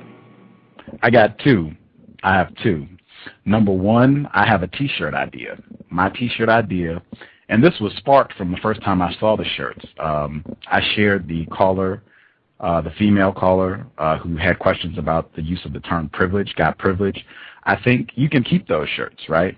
But you could have other shirts. You could have shirts that just say racist or white supremacist. That would be like A+, slam dunk, hang on the rim, white supremacist. No question mark, no exclamation point, white supremacist, period.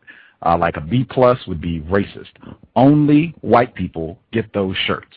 That would be a visible reminder, and I think it would be fantastic. That would generate discussions galore, and it would be a reminder, a big fat reminder that, hey, white equals racist. As Jaqueline Battalora, Dr. Battalora said, white equals white supremacist. That would be one.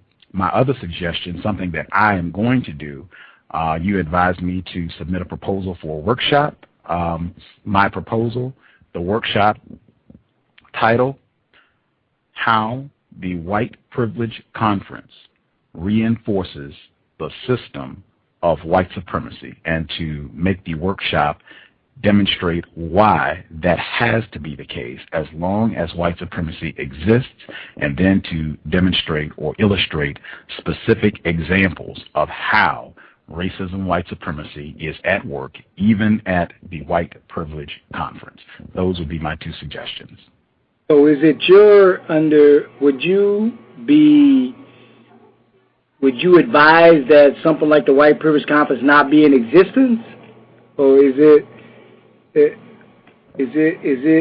something that is not important enough to accomplish or be doing? Or what's your sense of something like the White Privilege Conference even being in existence? I think as long as the system of white supremacy exists, there should be compensation. There should be efforts to correct that problem. So if the White Privilege Conference is about correcting the problem of racism, white supremacy, then yes. Now, based on what I saw, I had concerns. And people who listen to my program have concerns. Is this constructive? One of the things that I always say, I'll make sure I say it today, my efforts might not be constructive. What I'm saying might not be correct. So I can't even step out and say that what I'm doing is the right thing to do. This is the way to go. It might be, it might not be. Think for yourself. I would say, yeah, I definitely think things like the White Privilege Conference are needed, but I definitely think that something like the White Privilege Conference that is widely circulated, it seems like a lot of people know about it, have participated in it, want to participate in the experience of the White Privilege Conference. I think it's very important the work that's being done be scrutinized. And I think I'm just not aware of a lot of scrutiny in terms of what happens at the event and just honest feedback about the event. I don't hear non-white people coming back and talking about, well, I didn't get definitions about racism, white supremacy, and I felt that was a problem. I don't hear non-white people coming back and using the term white supremacy. They're using the term privilege, sometimes white privilege, sometimes not even white privilege, just privilege. And I think that can be a big problem. So it's not that I don't think it should exist. I just think that, like my program, like any counter-racist effort, you constantly want to be aware of the results of what you're doing. And if the result is that we still are in a system of racism, white supremacy, we got some work to do. We got some serious tweaking to do. We got things we should be looking at. Anything should be questioned. Anything should be challenged. And I think there's a lot of room for challenge and continued evolution at the White Privilege Conference. So I've participated now. You have 2 suggestions for me. I'm definitely going to follow through with the glossary and the workshop, and hopefully people listening in will hear. And I think you are very earnest in saying you want to evolve the conference. So hopefully people listening to this broadcast get in touch with Dr. Moore. Shoot him an email. He is very receptive to folks who want to help make the conference better and get more people. So share feedback. I think a lot of the people who listen to this program, Dr. Frances Cress Welsing, she's been on this show 4 times. I think they would love to see her as a keynote speaker next year in Minneapolis, and I think a lot of folks might even be interested in coming out to support. So that would be my thoughts. Continue the efforts, and let's have Dr. Welsing as keynote speaker for White Privilege 12 in Minneapolis, and hopefully Gus can have a workshop how the White Privilege Conference reinforces white supremacy, and we could even talk about how this radio program does so as well. Well, Gus, I want to. Just again, I don't know if you ever had that friend that you can hug at the same time, but you kind of want to punch them in the nose too. I just want to thank you for being that kind of friend, because it has been, for me, critically important to have you experience the conference, and as you laid out there, come back and give honest feedback for the evolution, not for the destruction. And so I just want your listening audience to know that I appreciate that about you, and the fact that you have young people involved with what you're doing as well. And Sister Justice and the work that she's doing and participating on this show, to me, that's, again, just something that I think is phenomenal, bro. So I just wanted to put that out there to your listeners, seriously, though, to show support, and I hope that the conference and COWS can continue to be in relationship, whether it's you doing some shows from the conference, having some speakers after the conference, so on and so forth. Outstanding. Yeah, I definitely want to. It's not even a want. The workshop, it will be submitted if white people permit, and I am alive on the planet. I will definitely submit my proposal for the workshop. I think we have like 60 seconds. Justice, if you have a question you want to get out before we wrap the program, go right ahead. I don't have a question. Thank you. Groovy. Again, Dr. Eddie Moore Jr., founder of the White Privilege Conference. And like I said, I'm very self-aware. I know I'm not a cool person. That's why I say I avoid contact with non-white people, but I have a lot of respect for Dr. Moore. That is 2 trips to the Context of White Supremacy, where he has taken some very tough personal questions and responded like a champion both times. I hope people appreciate his effort here at the C.O.W.S. And I'm very serious. Get in touch with Dr. Moore. If you shoot me a message, I can get you his email address. It's on his website. It's easily available online. Get in contact with him if you have ideas about the White Privilege Conference, female caller in California, ideas for shirts, ideas for shops, speakers. I'm definitely sure he would be receptive to hearing information about things that would evolve the conference, and you could have an impact. At Minneapolis, next it's 2011. Is it April? Is it 13th through the 16th? 14th through the 16th. That's it. Oh, you're right. It's 13th through the 16th. And okay. In addition to God privilege, please anticipate racist, white supremacist T-shirts. I love that idea. Okay. We heard it here first. I love it. We heard it here first. So thank you again, my brother, and I'll continue to support the program. I was going to ask you quickly what your sense of Dr. O'Reilly was as potentially a keynote in the future. Oh, wow. If you get him to speak about racial matters, I think that would be fantastic, and I think that would go if you could have Dr. Welsing, Dr. Battalora, and Dr. Kenneth O'Reilly, that would be phenomenal. I mean, your white privilege conference would skyrocket in terms of my views on it if you had those 3 individuals. His work on racial matters is incredible. I guess my final comment would be, he said on this broadcast, he's been on twice. He was on in April of 2009. He said that black people are treated like garbage, and as a result, white people are suspicious of their loyalties because they know black people are treated like garbage.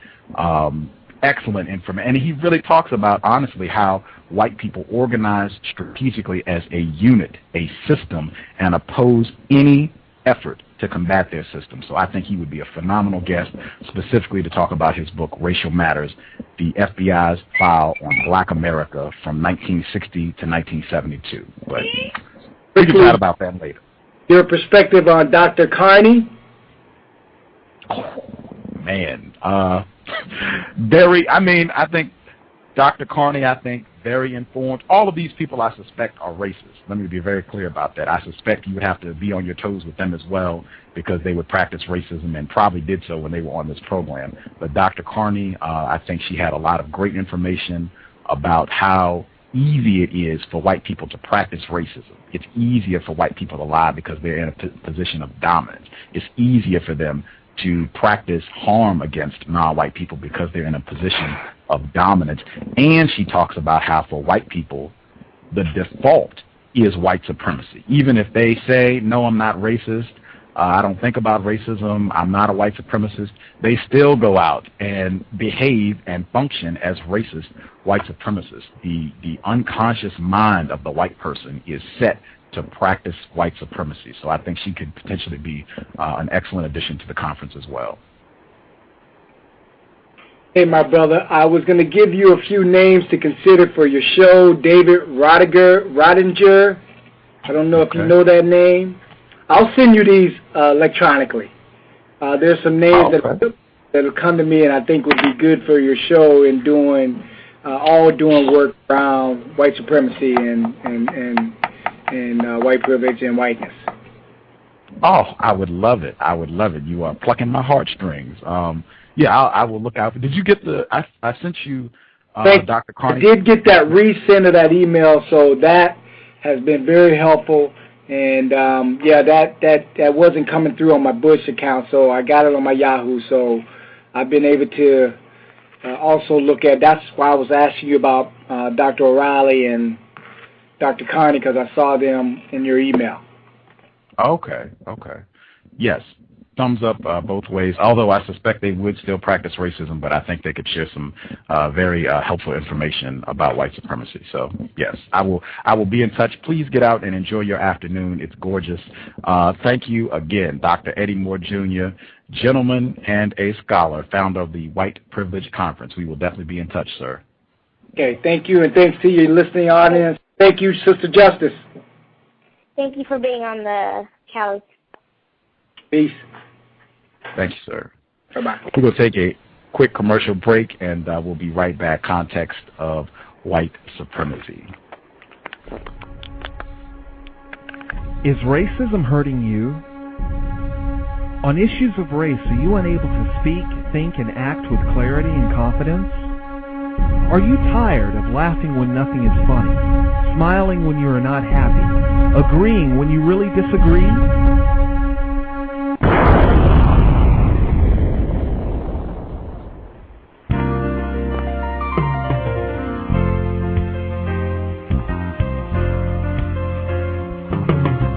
At counterracism.com, you can learn specific strategies and techniques to counter the behaviors of the people who practice racism in all areas of activity, using words correctly, following counter-racist logic, even counter-racist science projects designed to reveal what racism is, how it works, and how to counter it.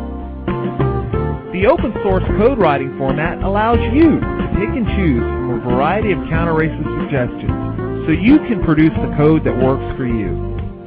Stop by counterracism.com today and help replace racism with justice. That's counter-racism.com. Context of White Supremacy, Gus T Renegade, and Justice. If everybody that called in, your line is open, I need you to hush for, I'll let you know when to chat, but just hang out, be quiet. If you could mute your phone, that would be most helpful, because I want to get Justice's feedback on the program. Justice, did you have any thoughts on Dr. Moore and what he shared with us today? Yes.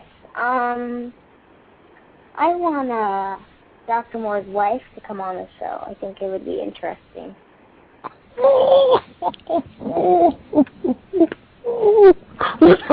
What would you ask Dr. Moore's wife? Why was she hugging people there? Why was she hugging people? Actually, I don't really think if she was hugging people, but I would probably ask some questions that I usually ask to wives. So I would probably think of some during the show. If you don't mind, it would be interesting. I wish you had asked. That could have been oh, I'm sorry. It's just to hear her views on racism and white supremacy.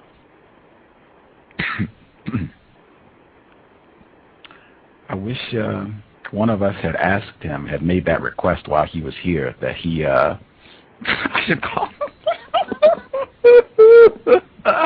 I could call him back right now and ask. If you want me to call him, I'll call him right now, and we'll get him on the three-way, and we'll ask him if he would ask his wife to come on the show. But since that was your request, we're going to all have to, in your case, attempt to be a woman, my case, attempt to be a man. If you are willing to ask or make that request that he attempt to get his wife on the program, I'll call right now. We can ask right now. Do you want to ask him? I don't mind. Okay, we'll do it. You have to give me a moment to get it. Oh, no, you don't. I can do it right now. Okay. Did you have anything else you wanted to share before I give Dr. Moore a call here? Nope. Okay. Let's see. Hang tight, everybody. I'm going to lose a couple people, but I'm bringing you back in. If you called the show line, you're fine. Just hang tight and stay on mute. The people that I have on my line, I'm going to just ring you right back. So hang tight. Context of White Supremacy. We will make a live request to get his wife on the program. Justice was making my request to have his wife on the program. Man, oh man. Okay.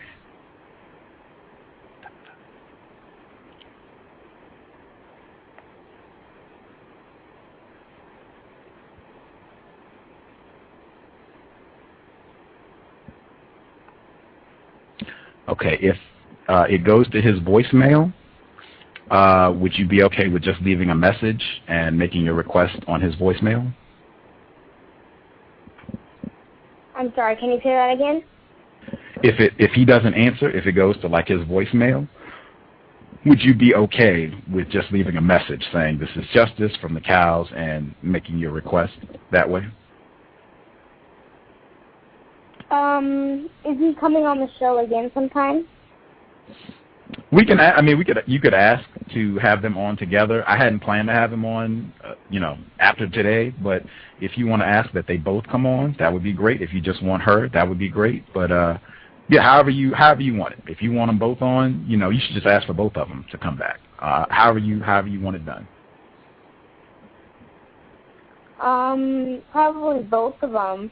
But I was just gonna ask if Dr. Moore is gonna come on again, like soon, on the show, then I could probably just ask him then.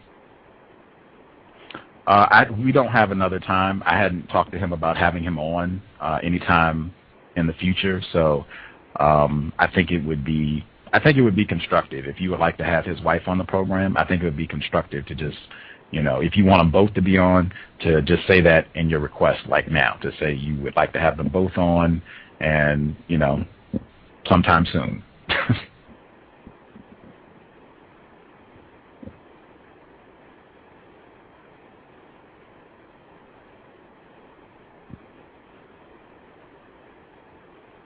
Is that a question?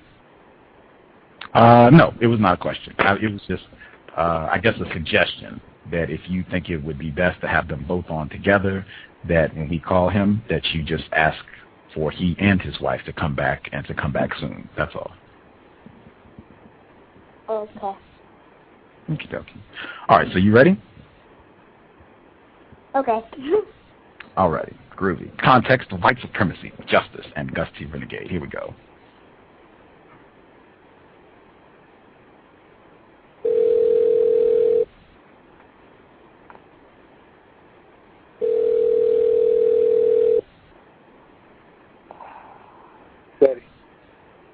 Dr. Moore? Yes, sir. Greetings. This is Gus. We're still broadcasting live. Justice actually had one quick request that you wanted to make, if we could steal like 30 seconds of your time, sir. No problem. No problem. Right on. Justice, go right ahead. Okay. Do you mind if you get your wife on the show sometime? I think it would be interesting to hear her views on racism and white supremacy. Well, I would definitely talk to her. I want to be careful not to put her in a position that she's not wholeheartedly comfortable with. One, not that she doesn't have any competencies, but I don't know if the presence of radio is for everyone. So, and two, being who I am and the work that I do want to be somewhat careful about just putting all my family business for everybody to be a part of. So I will talk with her about that and find out where her comfort level is. So I will tell you honestly, my instincts are, for me, I feel like there's a part of my life and my personal life that I have to be somewhat shielding and protective of, and my wife and what happens in our household is a part of that. So that's what I'm feeling.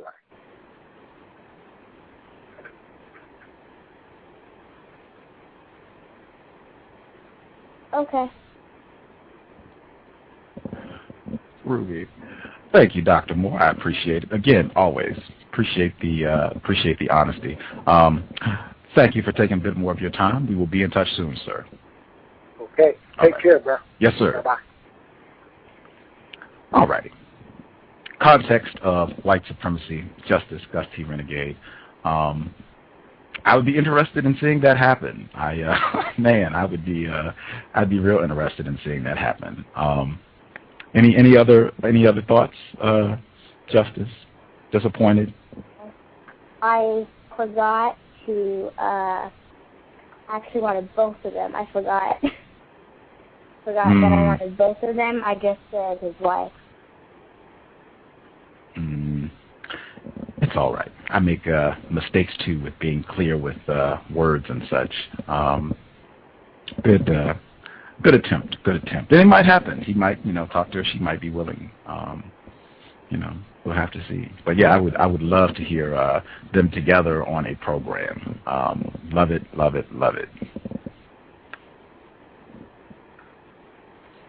Yep. Do you have any other thoughts on what he had to share? I guess, I'm sorry, I won't do one at a time. Did you have any other thoughts on what he had to share? No. What did you think about when he was talking to you as if he was your parent and he was trying to explain racism and white supremacy? What did you think about what he said to you?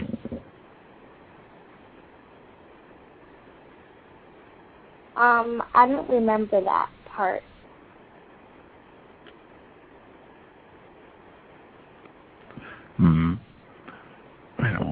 My memory is not as good as it used to be either. I have to listen to the program again to catch everything.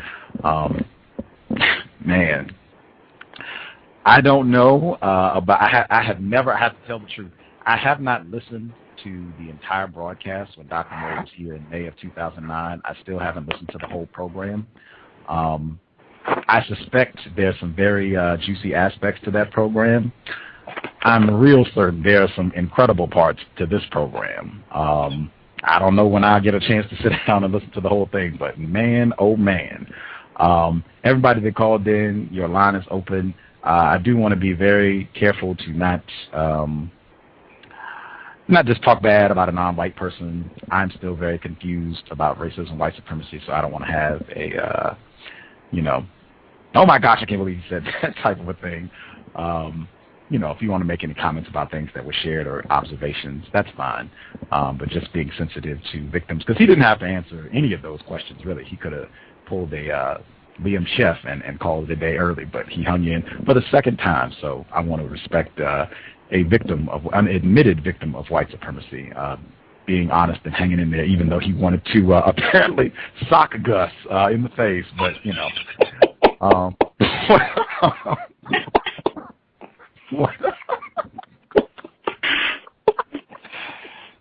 and then offer the emotion of a hug.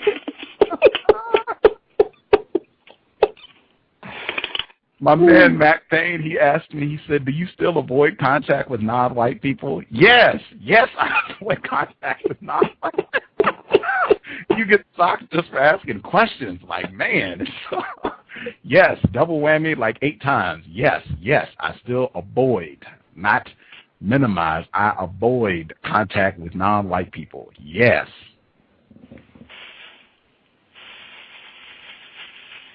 There are quite a few things he said I found confusing, but I do appreciate him being very willing to answer questions. I think that's one thing that I found to be different with him versus a lot of the other guests on the show, especially some of the white people that have been on the show. Like, some of his answers were confused, and it made me wonder if he was confused, but I appreciate him making an honest effort to answer questions.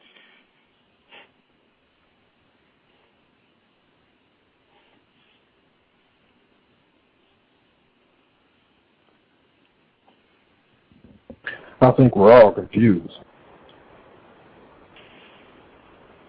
Yeah, I mean, there were just a few specific things that when he answered, I couldn't understand how he came to the conclusion, or it exemplified, confusion, but I didn't feel like he was making an attempt to confuse us, though. It seemed to me more on his end. regarding the interracial relationship thing and, the different types of privilege or victimization, that sort of thing. That sounded constructive. There's an aspect of the so-called interracial relationships that I know we really haven't touched on. And that aspect is, and I have to keep in mind, Justice is still on the show. When a non-white male is engaged in these sexual relationships, I believe there's probably a little bit of get back involved in it as well. And that get back is directly related to the sexual intercourse between the two of them. Between a non-white male and them. What do you mean when you say get back? In a way like, hey, I'm getting him back. This is something this is one of his prized possessions. And not only do I have it, but I'm having my way with it.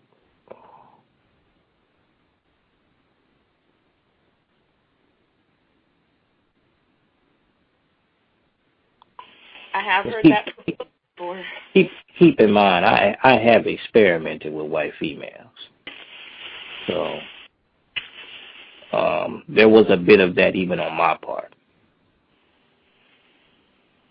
I heard that cowbell more than I heard with the white people on the show, though, Gus. Very interesting. Very interesting. And let me also say this. I ended my experiment with a white female when I got a Father's Day card. And on that Father's Day card was a monkey on the cover. And when you opened up the card, the monkey jumped out with both his arms wide open.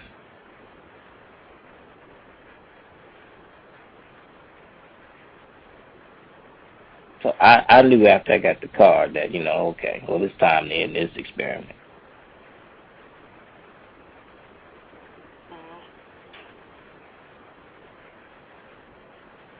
I was going to say the cowbell was not in effect when he was on the program the first time, so that was in addition, Justice. I thought those were two excellent additions that probably enhanced the value and constructive nature of the broadcast in comparison to last time. So I suspect if the last program was constructive, this one is very constructive. And that, I don't know, you can come to your own conclusions.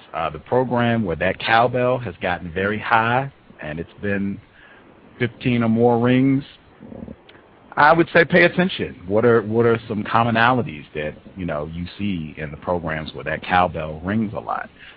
What are some common themes? Do you feel like you're getting constructive information? Do you feel like these people are trying to confuse you? Do you feel like these people are confused themselves? Is it a combination? Just, pay attention. Think about that. See what correlations you pick out between that cowbell ringing a lot. I think the white guest has a lot more,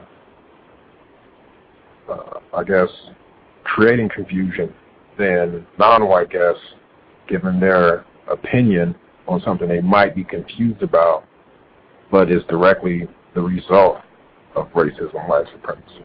I think there's a huge difference in ringing that cowbell.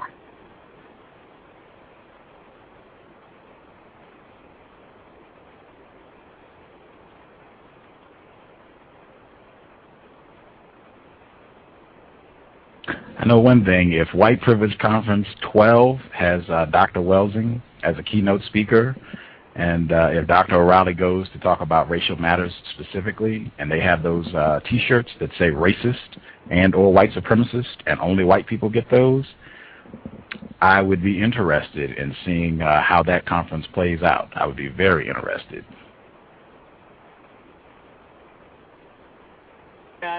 That would definitely make it a lot more interesting. I'd be interested in going.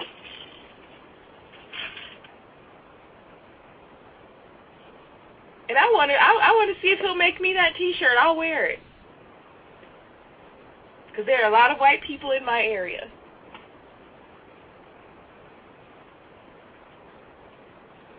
That's a good one. I think we should get it in Spanish, too.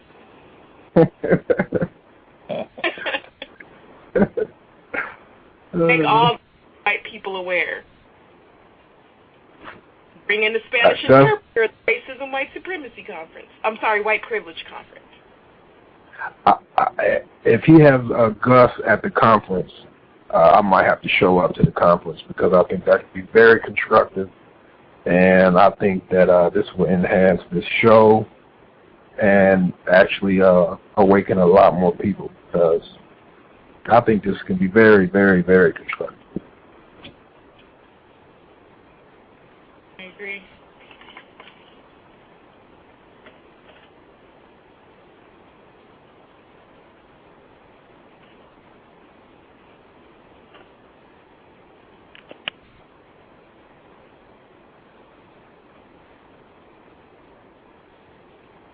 I thought it was interesting that he didn't seem willing to even look at the possibility of changing the name of the conference.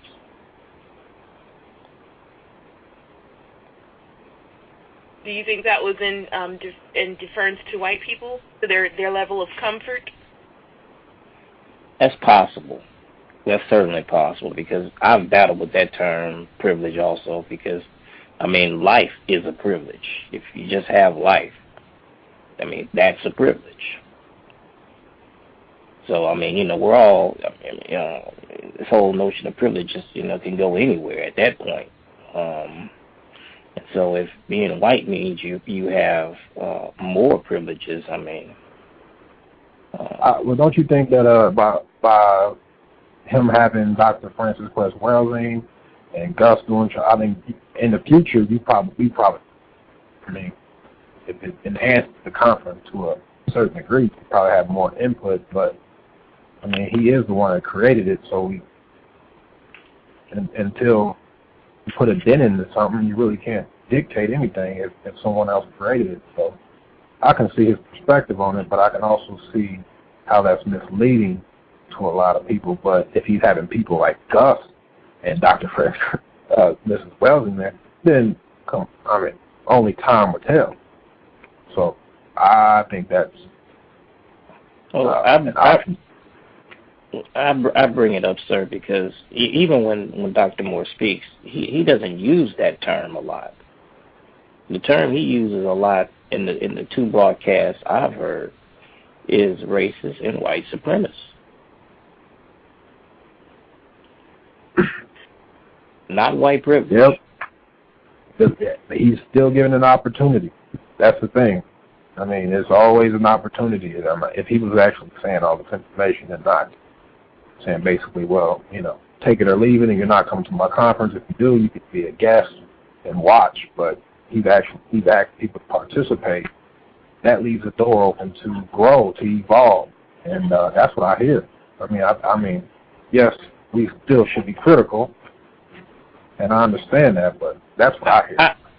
And I wouldn't say I'm being critical. I don't want anybody to take me for being critical. I just thought it was interesting that, considering how he speaks, that he would still choose that term.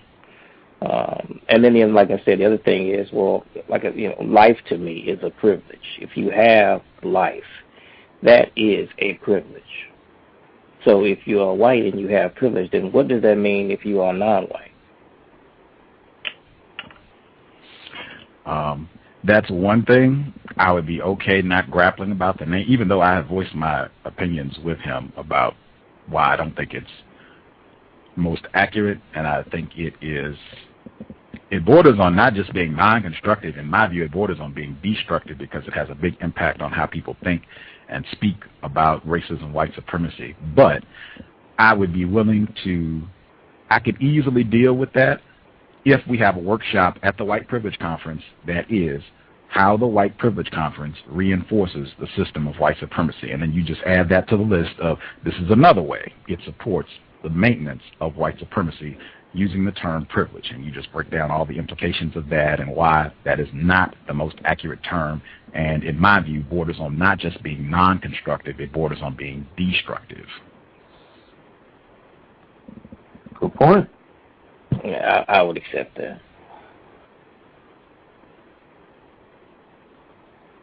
I do want to say we're still in a system of white supremacy. Gus is still on the plantation with no phone, no computer. Tell anybody played Dr. Moore's sound clip for him and got his feedback. Out to any non-white person out there, if you want to give opinion about what's happened here at the cows, go see if you can replicate that. Play back a sound clip of that nature and get that person's feedback on it. And more than anything, I continue to say you demonstrate your understanding of white supremacy. You should be able to talk about white supremacy without generating conflict. I would say this was a fantastic display of how you can talk about one of the most difficult subjects and to do it publicly with no conflict. We've done this twice now. That's how you demonstrate an understanding of white supremacy. No conflict between victims. Even though he did want to punch me in the face. We're close. That you're always kind of close. You're always kind of close. That's been conditioned as a part of us. But, hey, it ended cordial. I went to Wisconsin, and I've been given assignments. I'm supposed to be working on a glossary for White Privilege 12 in Minnesota next year. So, yeah, conflict is always close, but I haven't been bopped yet, and, you know, we'll see. We'll see.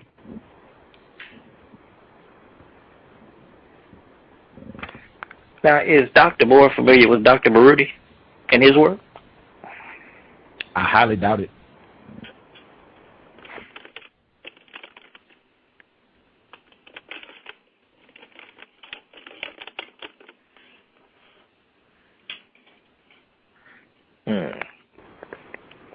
And what about the irritated genie? I mailed him a link to the program with Irritated Genie and told him that he might want to think about having him for a lecture. Irritated Genie says he does not do presentations with white people present, so they would have to kind of work that out. Oh, I can see how that would be a problem. Cowbell ring. Ding, ding, ding. Did he explain why he doesn't presentations with white people present? They're racist.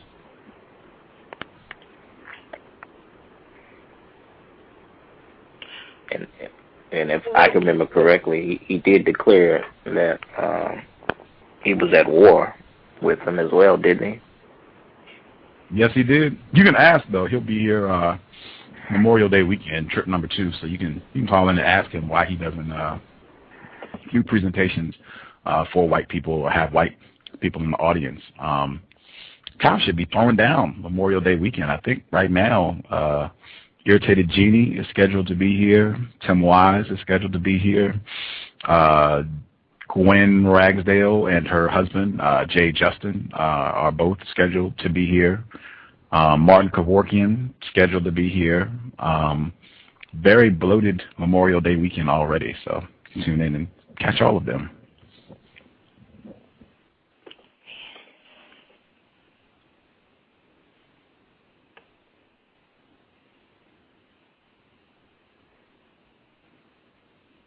Hopefully I can, but that's the birthday weekend, so I may be missing in action.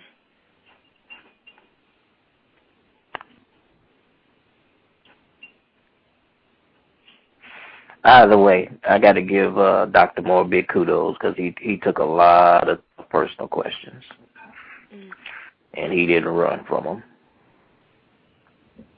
Hear, hear. Hear, hear. Didn't get that much of an attitude. He knocked him down, which he did before. He did it 2 different programs, and he had to know that was coming. I mean, the description was up. This comes up every time we talk. I mean, it comes up every time we talk. So, you know, he had to know what to expect. So. Now, the photo you have on the page, Gus, is that at the conference? The photo that's with this program, I'm not sure, because he does do speaking engagements away from the conference, just talking about racism and white supremacy. So I'm not sure if the one on today's broadcast is from the actual conference, but I believe the photo from the first time he was here, I believe that is directly from the conference. And the female, I actually met both of them, Mighty Wick and myself. We met both of those. I met both of those females. He met the racist white supremacist who's on his right in that photograph. He met her, admitted racist. How refined white people are at the conference. I believe we were talking to her and asked if she was a racist. And instead of just saying yes, she said, I can't say no. I'm at the white privilege conference. I'm white. I have privilege. She never said, oh, yeah, I'm a racist. It was just, I can't say no. Real crafty. Real crafty. And she did some other, I don't want to, well, she's a white person. Yeah, I'll tell you the other thing. Mighty Wick, he was speaking with her, and she was in charge of one of the youth conferences, or in part of the youth program at the youth portion of the white privilege conference. And one of the names of the workshop was the down low room, or the room that the kids were in, the down low room. And he asked her if she was aware of the connotations of that word, and she said yes. Homosexual activity, I believe she even referenced it specifically to black males. And, was kind of like, well, who came up with this? It was her, this admitted racist. And it was like, well, why is that the name of the room? And she gave whatever explanation that she gave. But just, little interesting things like that popped up, left all over the place, in my view, at the White Privilege Conference. But I thought that was interesting, because I didn't know who that was when I put that photograph up, and then to meet her at the conference and know that she was associated, the person most responsible for the room being the down low room. Very, very interesting.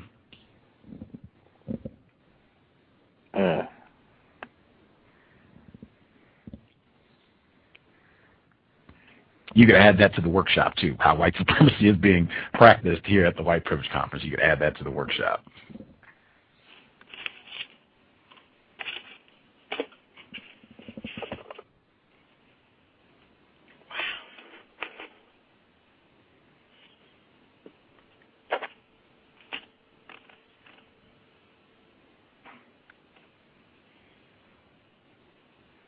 Oh, yeah, I would like to get a plug in for everybody. If you're looking for the alkaline way of life, you can go to purifyself.com. Can you repeat that again? Purify Self. P-U-R. Self? P-U-R-I-F-Y self.com. Okay.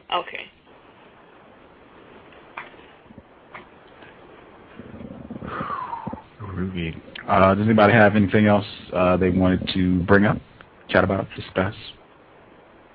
Has Dr. Moore ever discussed or made it clear if he's experienced racism from his in-laws?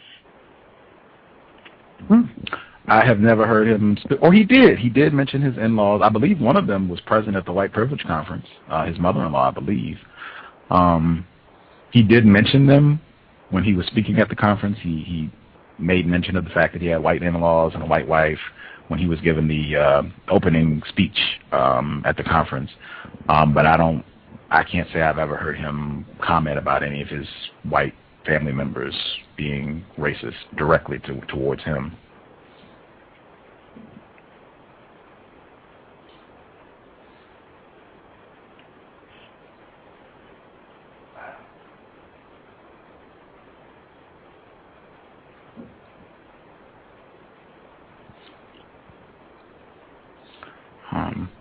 I will make sure to get out.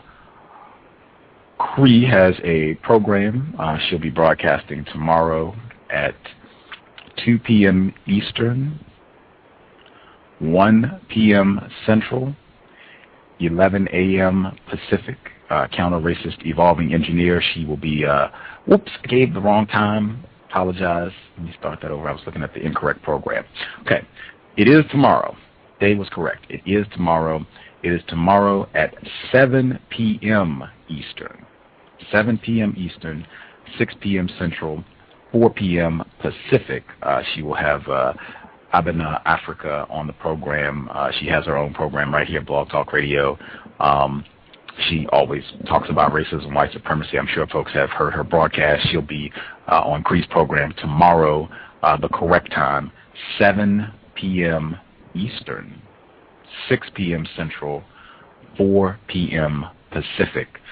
Counter-racist evolving engineer. They'll be talking about the logic of emotions tomorrow right here at Blog Talk Radio, and she is operating the blog cree7.wordpress.com. Again, cree7.wordpress.com. Back of the bus as well. Support his blog, nonwhitealliance.wordpress.com. Again, nonwhitealliance.wordpress.com. In addition to checking out Cree's excellent counter-racist review of The Blind Side and the whole sorriness with Sandra Bullock, Lisa Marie Rollins was just on CNN talking about that whole fiasco, and she repped pretty well for the victims of racism, white supremacy. It's linked with the program that she did here with us in February, but check that out, see what she had to say. She's blogging about it as well at her blog site, but I thought that was pretty cool that she got to get on and chat a bit about that whole ugly bit with Sandra Bullock. Cows, again, this weekend, this whole week, really, we're throwing pretty much every other day. Sunday, we'll be here with Kevin Annett.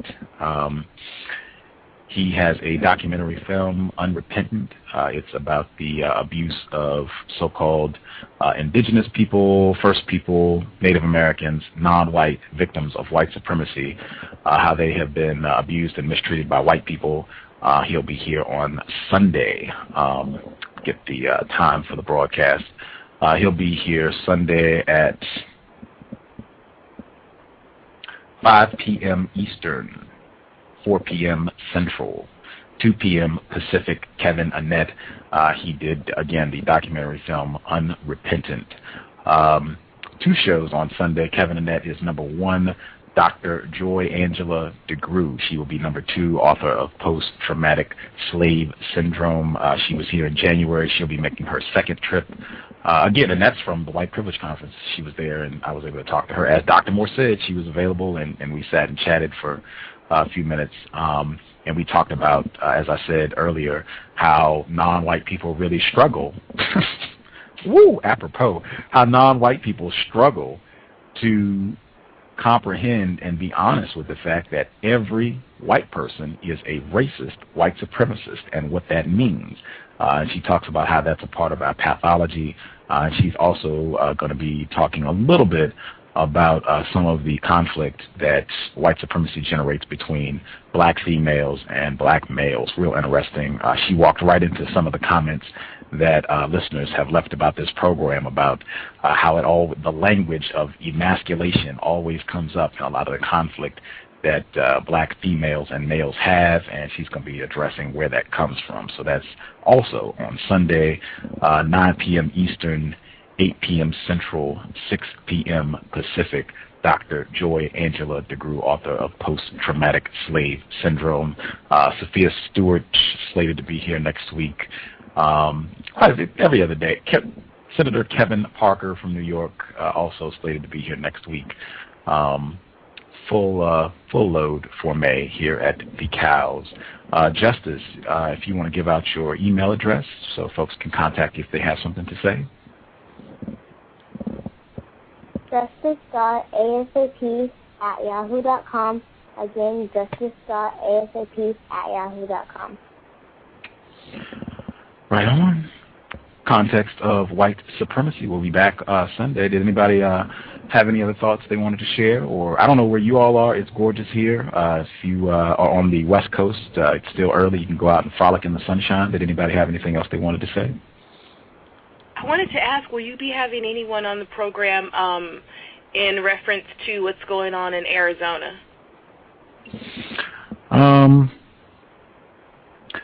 Tamara K. Knopper. She's a non-black, non-white female. She does a lot of work around immigration. That's one of the topics that she requested to speak about. So there's an opportunity coming up pretty quickly to have that be on the program. I feel like that's something that I should be making more of an effort to have at least 1 or 2 programs about that. I feel like I kind of dropped the ball on that in Haiti. I am a victim, you know. But yeah, there's an opportunity coming up to talk about that specifically, and I will try to get something, another program where we make that the full focus of the program.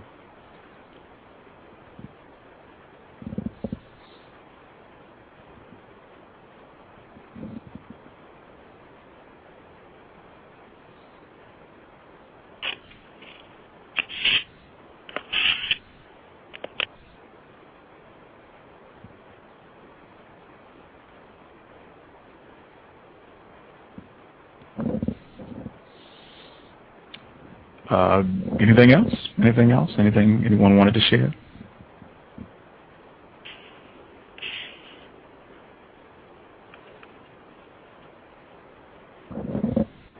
Very constructive. Great show. See you next time. Right on. I hope it was constructive. And again, if you do not think the context of white supremacy is worthy of your time and energy, please don't waste your time. If you don't think it's constructive, the information is not helpful or valuable to you, find something else to do. I don't want to waste folks' time. Thank you for tuning into the broadcast. Again, we'll be back 2 times on Sunday. Cree will be here tomorrow, and yeah, hopefully, if you are a non-white person, the system of white supremacy will maybe ease up a little bit so you can enjoy the weekend. And please be conscious, watch your words, be especially conscious when you speak about racism, white supremacy. Pay attention to those words, man. Pay attention to the words and definitions. We will be back, as I said, on Sunday. Thank you for tuning in. Replace white supremacy with justice as soon as possible. Justice, Gus T Renegade, and our guest, Dr. Eddie Moore Jr., who was a trooper today for sure. Signing out. Thank you, everybody, for tuning in.